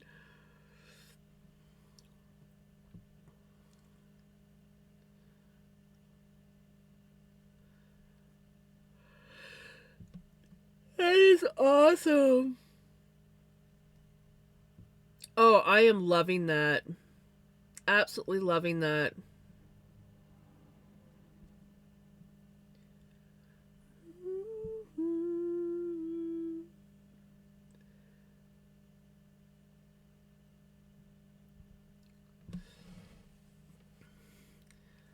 That is so freaking awesome. I think the last time I remember seeing it, at least in memory, was like maybe like the first 6 inches. I might have seen it after, but I don't remember seeing it after like the first like maybe 6 inches. So to see that much done, it just right. I remember you having to spin. I remember, was it the black that you were spinning? But still, it's freaking phenomenal. Phenomenal.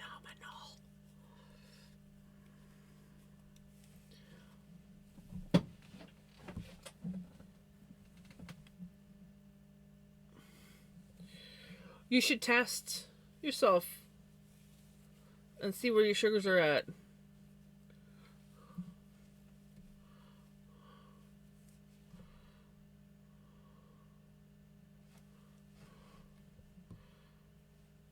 Fiber is merino, alpaca, American wool, silk. Oh man, I bet you that feels so nice.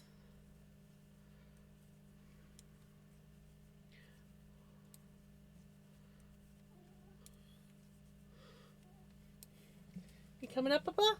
There you are. We found Davini. We found Davini.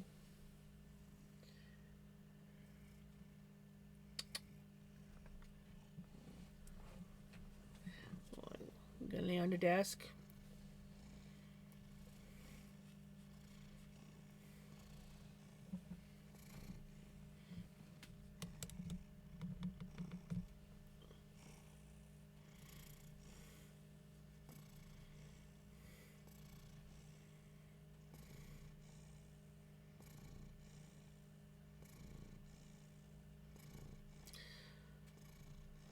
I would still have a tester that I keep with me, and even like if I'm ever feeling off, I would definitely test my sugar, whether my doctor says to or not. Like if you suspect something, you should be testing, because it doesn't hurt to test. You're just pricking your finger and testing your blood.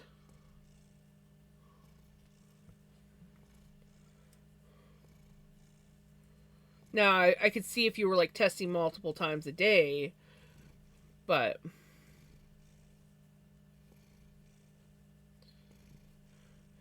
oh, you don't have the.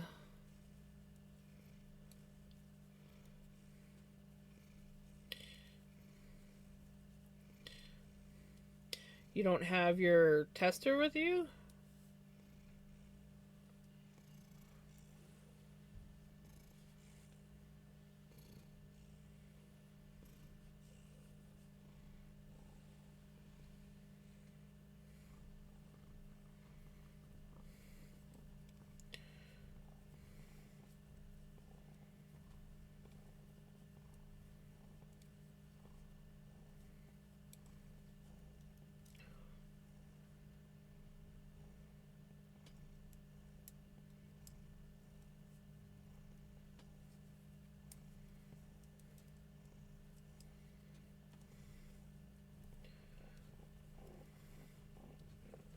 Yeah, I agree, Jenny.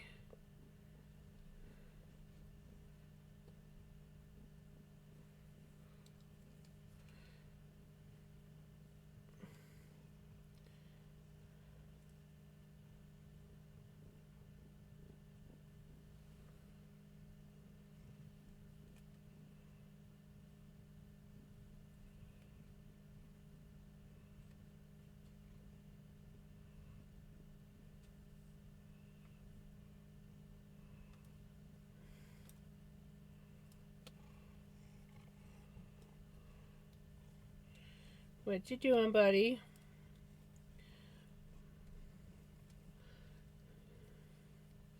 Vinny's looking to get into shit. Just trying to find something to get into. If you're not gonna lay on the desk, I'll put the camera up so people can see my face.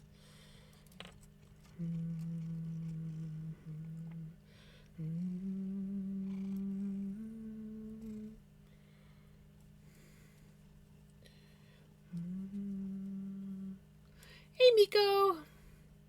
We have a Vinny looking to get into shit.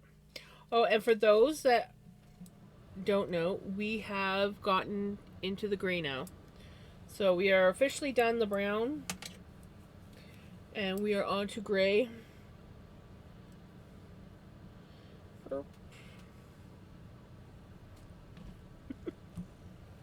And that's basically going to be the rest of the sweater is gray in slightly different tones because it's all handmade dye that failed. Was supposed to be black. It did not dye black.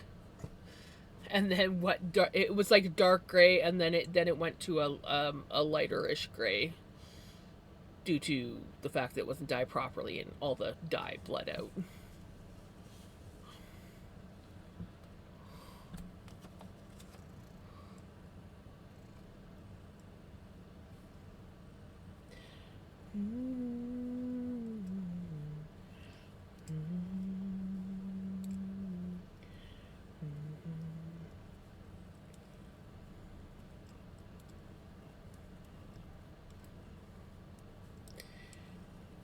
You know, something I haven't done for a while, which he would probably love.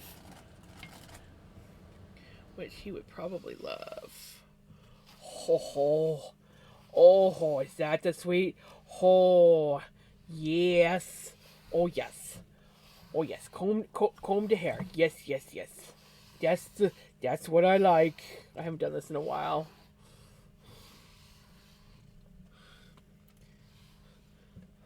It's not really shed season, but he does shed.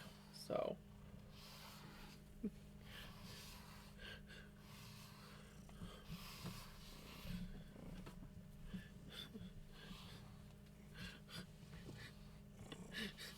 You like that, buddy?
Both my babies love to be brushed. I don't brush them nearly as much as I should.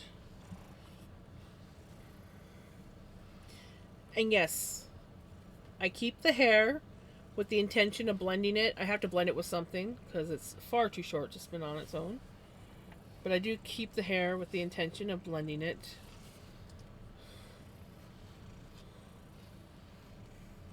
So it's become a brush the kitty stream.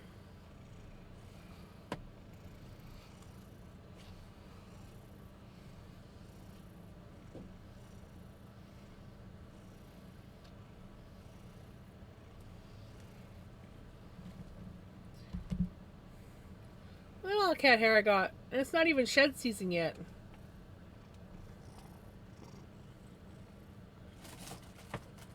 Yeah, buddy. You shed far too much. Try not to have your dirty bum on the camera. Though it's not as bad as some days. So you must be like taking care of it better. Nearly 50 years experience of diabetes from not having diabetes. Right?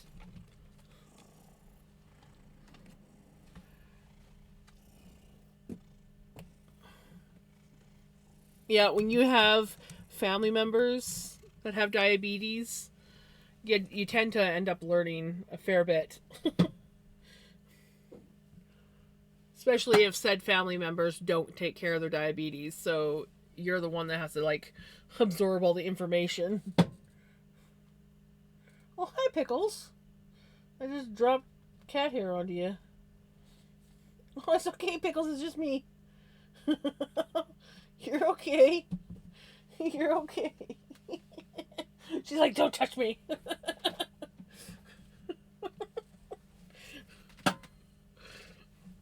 I'll say, hey, Kiki, how's it going?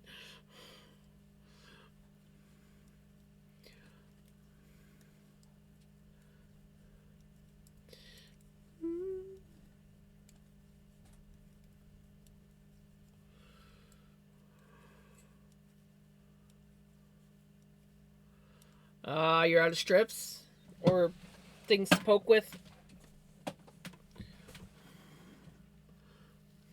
That's something that you should always keep on hand, just in case. Yeah, that's probably a smart idea. Because, yeah, sometimes you just, even if you don't need to take anything, sometimes it's just safe. If you're feeling off, it's best to get it tested just in case.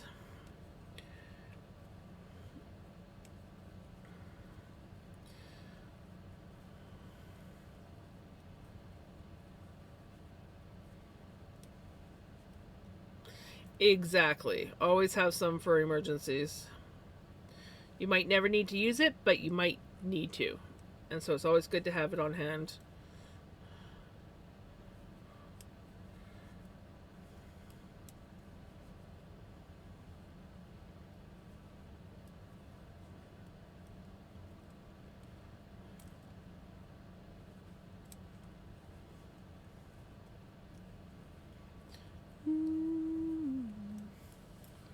Right, Knitter Girl?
That's what you say, Knitter Girl.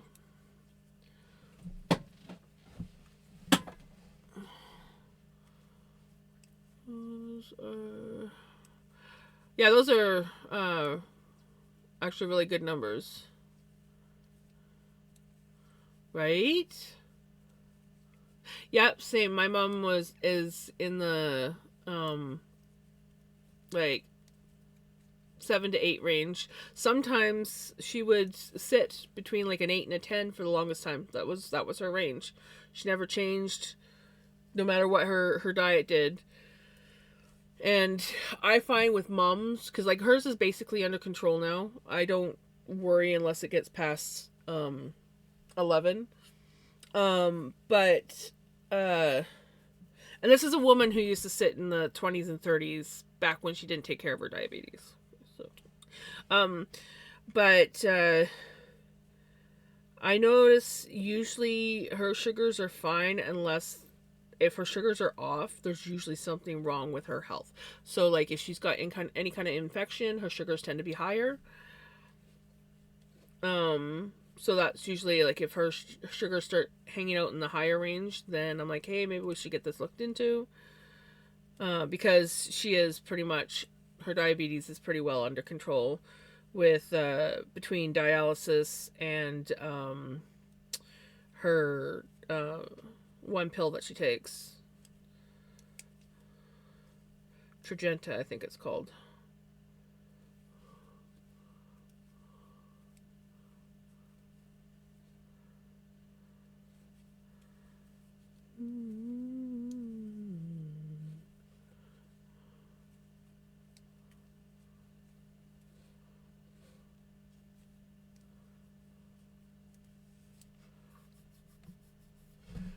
Why won't they let you test?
You has chocolate? I had chocolate last night.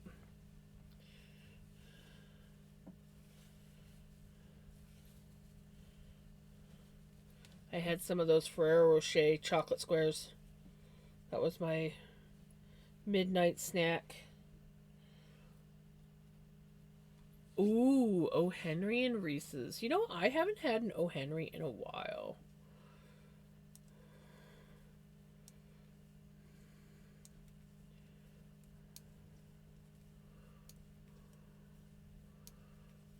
I had Reese's not too long ago, but I haven't had a O. Henry in a while.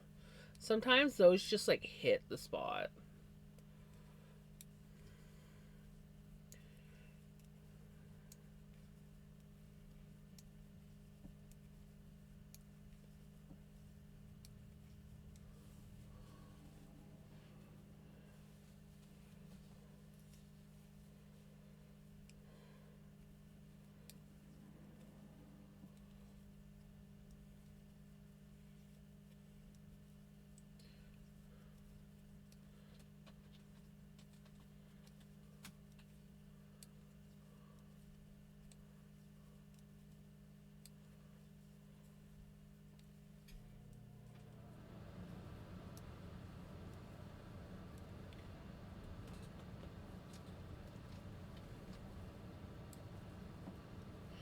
So if they don't believe you, why can't they just like test you to confirm?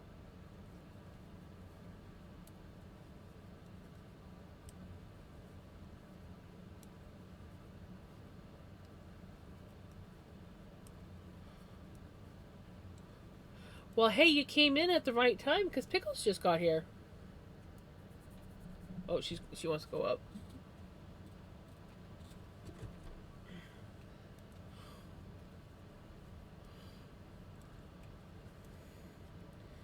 Vinny was on earlier. I'm sure he'll make another appearance. He usually does.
We found a weak spot in the yarn. I almost missed it. I'd say that this is a weak spot. There's not much left to it.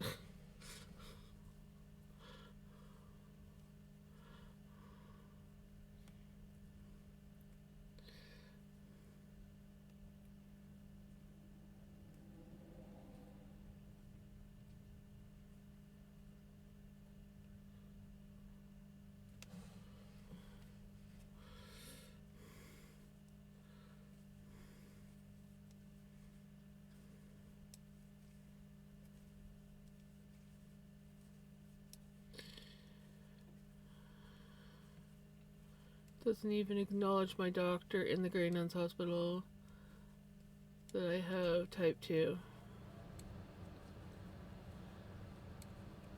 That makes no sense.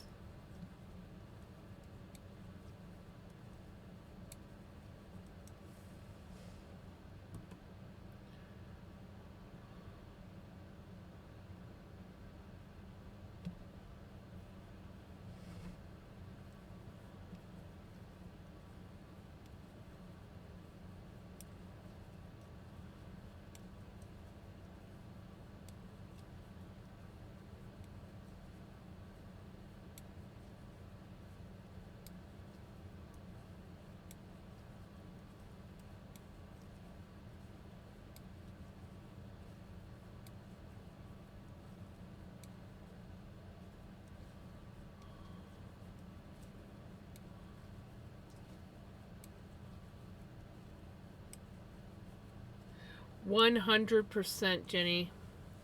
100%. I'm sorry, buddy. That was a bad timing jump. Oh God, you're too heavy. I can't one hand lift you. Yeah. And then you go floppy.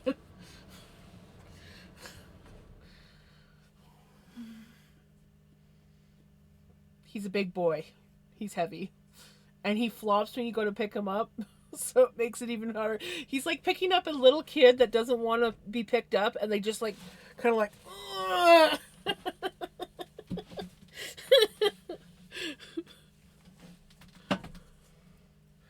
Yes, I agree.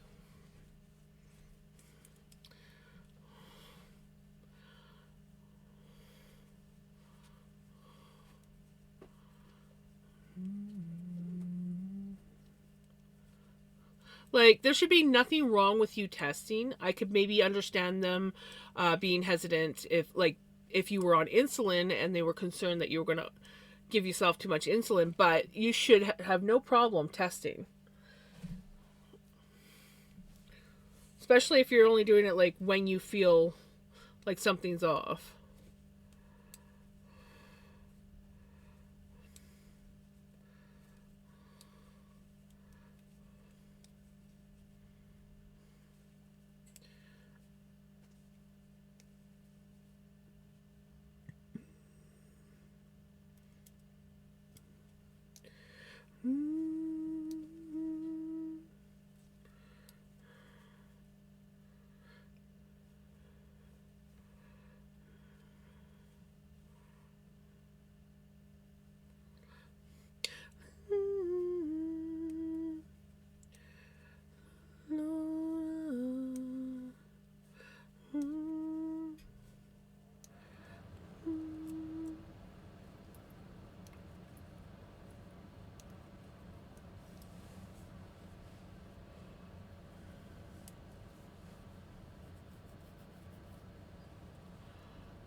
Right, Jenny?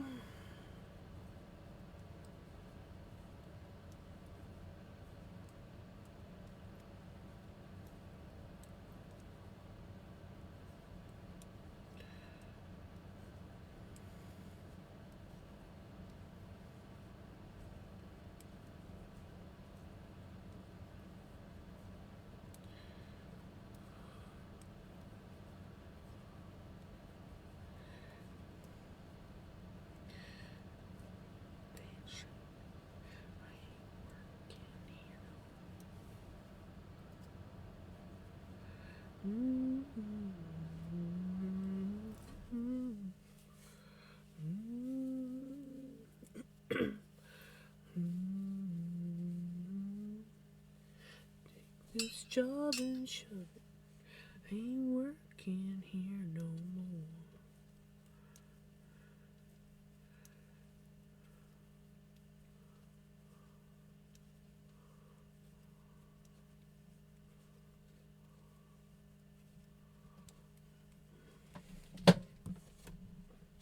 Welcome back, buddy.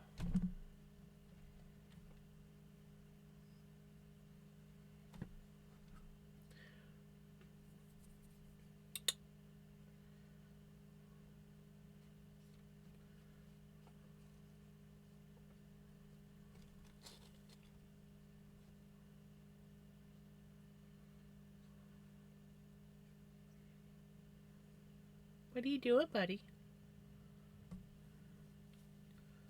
What are you doing? You want to come cuddle? You want to come cuddle? It's like, no, I want to get into shit.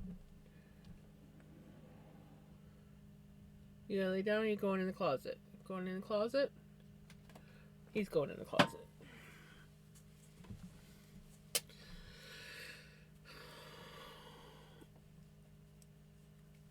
This is under the weather. Maybe I should send him right.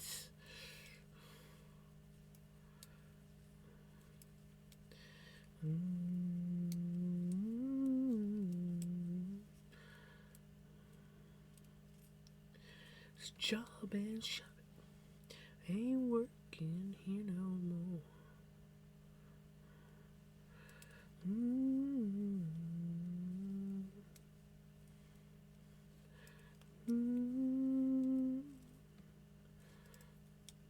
At the door. Take this job and shove it. I ain't working here no more. Take this job and shove it.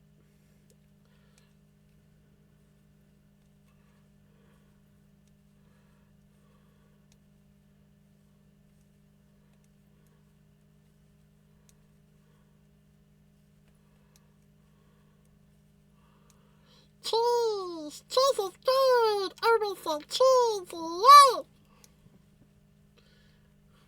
I am pretty good, I think. I'm a little bit weird, but we all know that, so. Ooh, I probably, after this round, I probably should go get my Ovaltine that was redeemed. So, I'll keep that in mind when I finish this.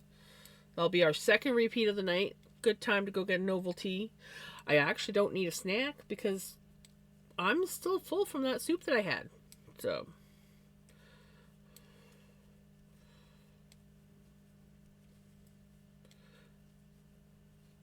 It's probably the bun that I had with it. I thought it was just a regular bun, but turns out it was like a garlic bread panini squished bun, and it was really yummy. I was like, ooh, this was really good. Because I bought it this afternoon, but I knew that I was going to have it for supper, so I just left it sitting in the bag, stuck it in the fridge, and I was like, yeah, I'll just heat it up later for supper. Turns out it was really good and really yummy. They call it corn chowder, but honestly, it's not really like a corn chowder. It's more like a vegetable chowder. But it's still good.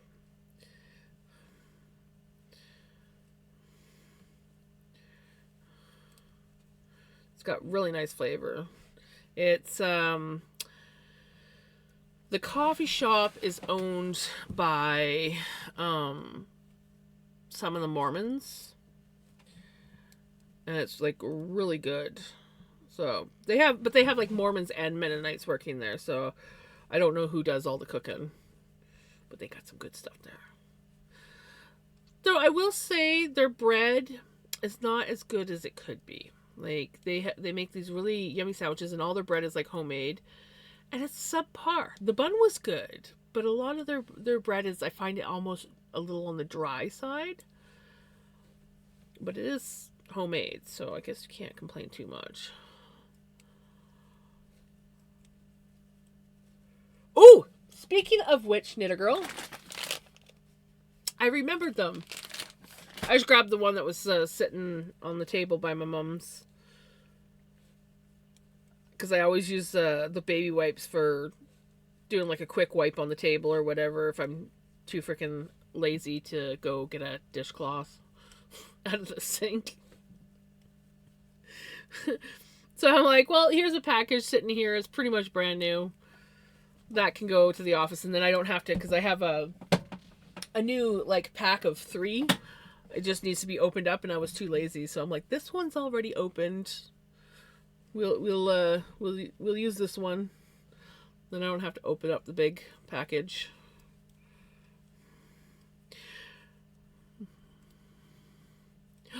Ooh, parfait. I haven't had one in a long time. I used to get them from Tim Hortons all the time. Does Tim Hortons even still do the parfaits?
Made a homemade with my jam nut seeds and dried fruits. Ooh.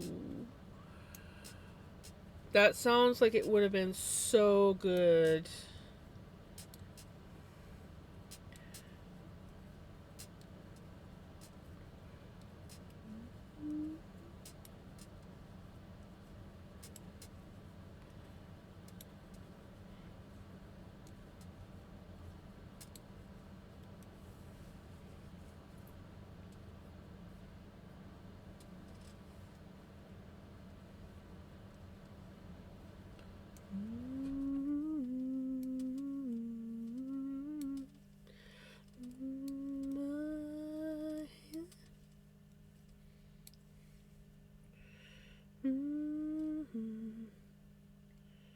The thing that I struggle with a lot of parfaits that you buy is they always have like strawberry or vanilla pudding.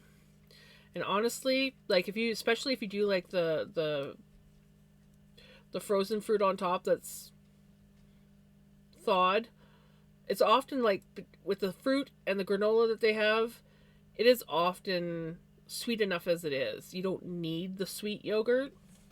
So I actually prefer to use like a plain yogurt for my parfaits.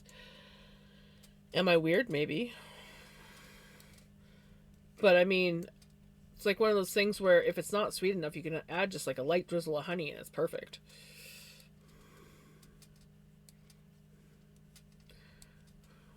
Right, Jenny?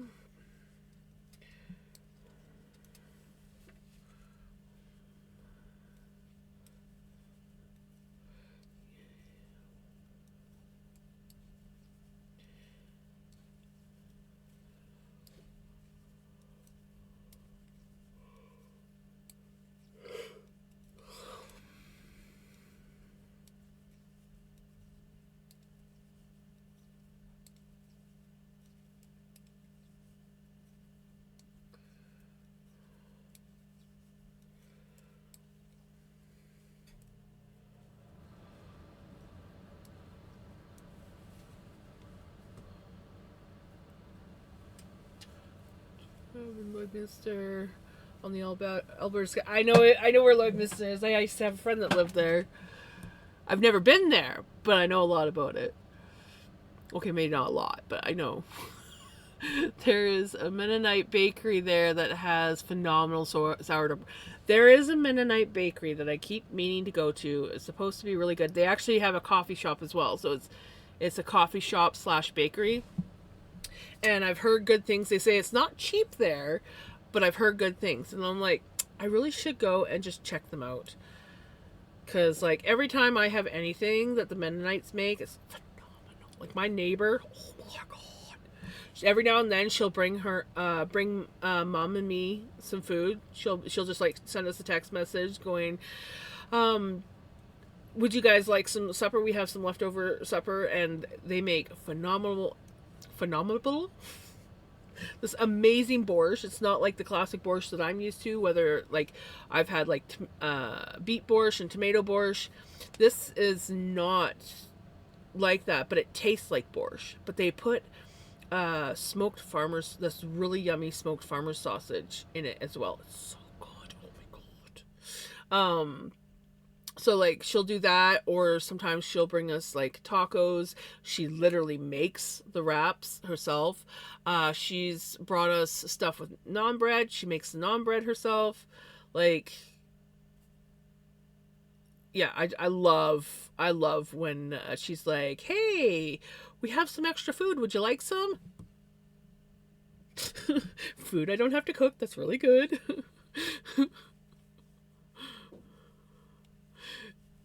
Yeah, I love it. They are amazing people. They took such good care of my mom before I moved down.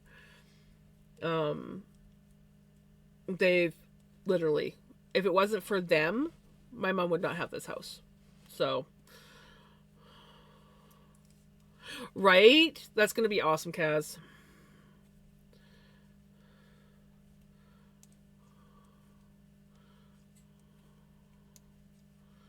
Good place to get potato bread.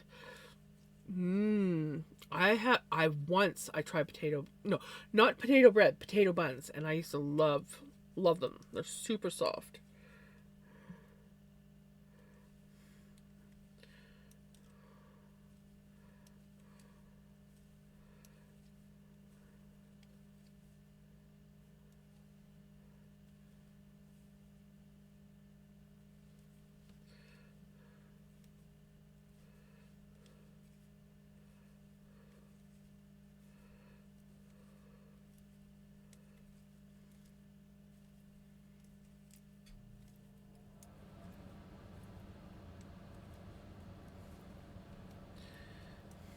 Yeah, Kaz spoiled themselves and um, ordered the LED crochet hooks, interchangeable crochet hooks.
I will say I go to the Google a lot for.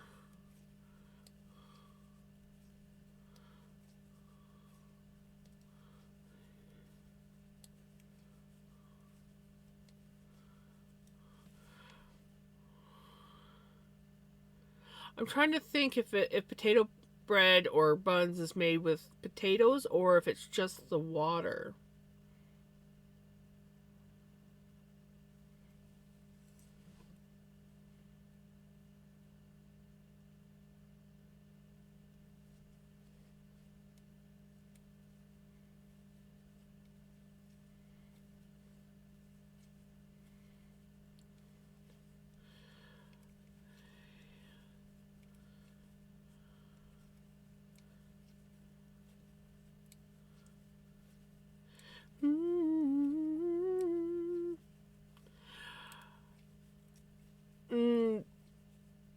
Jenny's out in Ontario. Mm-hmm.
Highway 21, that like takes you like right around like that's over by Strathmore, right?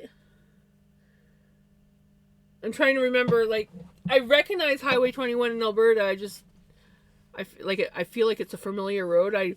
I'm not from Alberta, but I've been in around like Strathmore, Calgary, and farther south.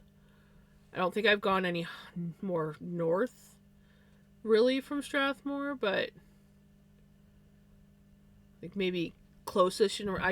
My cousins used to be in 4-H, so we did a lot of stuff around Strathmore.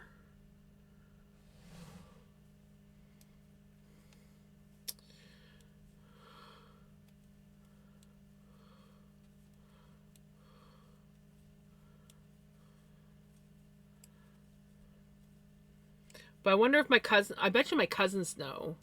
They live in and around that area. Bet you they've been to that place. I would not be surprised if my cousins have been to the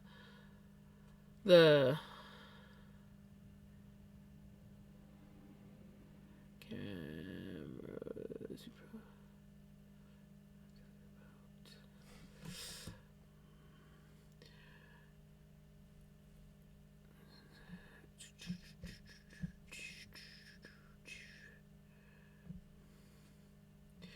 And I do know that I've actually been to the Hutterites somewhere in Alberta for a field trip. I don't remember where it was. I just remember it was great until we got to where they kept the pigs, and then it was not so great after that because the pigs just had this very distinct smell, and then when everybody got on the bus, all you could smell was the pigs, and I was pretty much sick the whole way home because the parents in the seat ahead of me would not open up the window so I could get some fresh air. But other than that, it was great. We even, some of us, I didn't, I missed it. We came in just after, but some of our school actually class got to watch a calf being born. I've seen that many times over now, but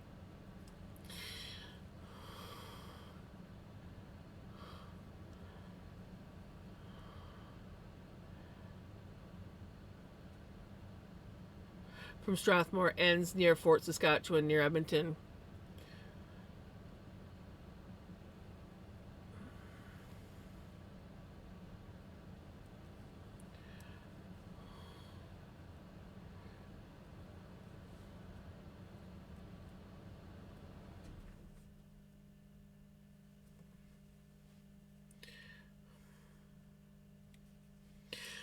I've been as far north in Alberta that I know of as Red Deer. I don't think I've been past Red Deer. Um,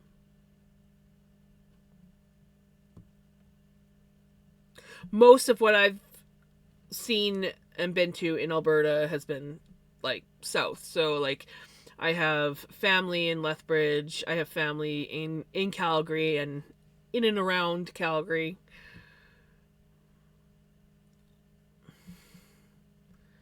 Ooh, and I used to have an aunt and uncle that lived in Brooks, but I think they have moved. Where are they now? I think they're somewhere in and around like Strathmore area now. I haven't seen them in years.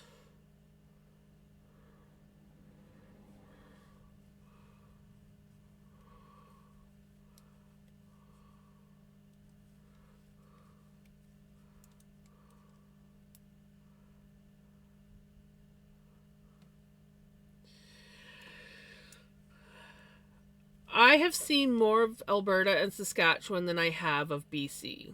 Well, maybe not so much now, but like say about 15 years ago. Not quite 15. Well, yeah, we'll just say 15 years ago I had seen more of Alberta and Saskatchewan than I had of BC. Though everything pretty much all like southern provinces. But now I think I've officially seen more of BC than I have of Alberta and Saskatchewan.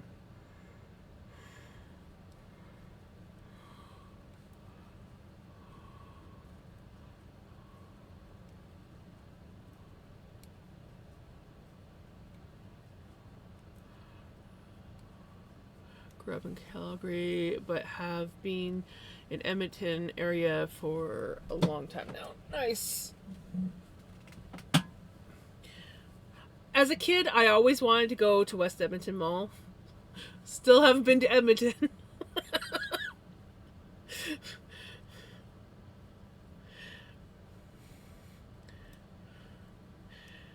Honestly, the biggest place that I've gone that actually like has rides and cool things was Callaway Park. That's the closest to like Disneyland type stuff I got to ever go to. And I got lost in the maze. That was great, but not as lost as my cousin. My one cousin got way more lost. My other cousin found me, and she knew the way back to the start. So I got out of there, but I was like panicking because I was like, oh God, I don't know where I am. It was funny because all of us started. There was 5 of us. So there was me, my brother, and my 3 cousins. We all started. We were all holding hands. We were all doing good. My one cousin takes off first. And then we were like looking, and I was pretty sure, I'm pretty sure that's where my cousin went. And I'm like, 1 sec. So I quickly run. No, dead end. I come out. Nobody's anywhere. And I was like, oh crap. And I was like stuck. I kept just like, I was in this one section and I kept getting stuck, but there was like this much, well, probably about this much, underneath the walls. And I looked down and I recognized one of my other cousin's shoes. And I was like, Jamie! And she was so tiny that she could crawl underneath the wall. So she crawled underneath the wall and she's like, oh, I know how to get back to the beginning. So we got back to the beginning. And it was only my brother and my oldest cousin that actually made it through the whole entire maze. My other cousin was stuck way at the back of the maze. The guy had to actually go in and find her.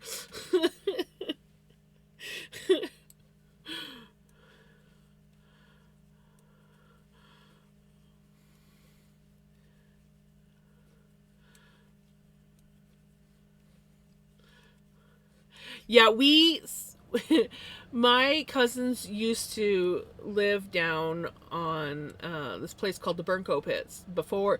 Now it's all city. Now it's all part of Calgary, but it was off of 22X and it was just fields and the Burnco Pit and the Bow River. And my cousins used to live down there.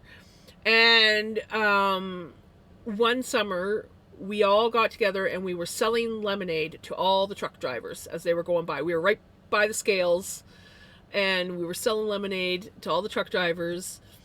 And I think we made like $39, which was like nothing. Probably didn't even pay for half of our things. But they said if we made enough money, we could go to Callaway Park and they would pay the difference. So we worked our butts off selling that lemonade to those truck drivers, and made $39, and we got to go to Callaway Park, and we had a freaking blast. I freaking loved it. My favorite was the roller coaster. I kept making my mom go on the roller coaster with me because my brother was too scared, and my cousins were too little. My one cousin was really little. Even though she was older than me, she was just like little bitty pipsqueak. It was the biggest mall in the world. Now it's the biggest in Canada.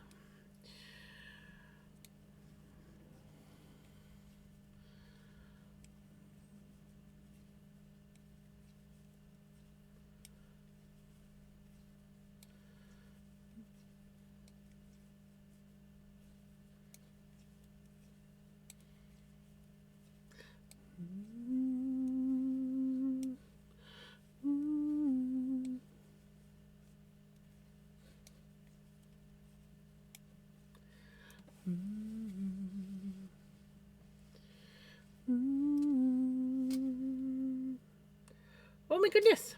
I just realized we finished this round, which means we have finished another repeat, which means I have to go make myself an Ovaltine and take a break. Because I told myself I had to. I'm terrible at remembering to take breaks. But we're doing pretty good.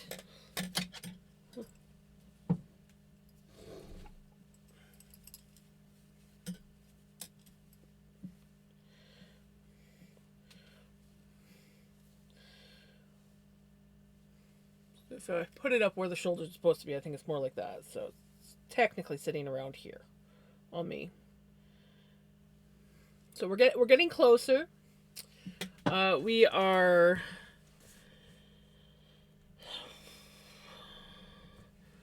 14 repeats away from being able to separate the sleeves. So we've done 2 repeats tonight. I should double count my stitches to make sure that I haven't missed a round of repeats. But maybe I will do that when I come back from break, and we'll count the stitches and see how many we have, and maybe, just maybe, I can like lower the amount of repeats we gotta do. I don't think I'm going to be that lucky, but we can try. Okay, I'll be back. Don't have too much fun. I mean, have a little bit of fun, but not too much, okay?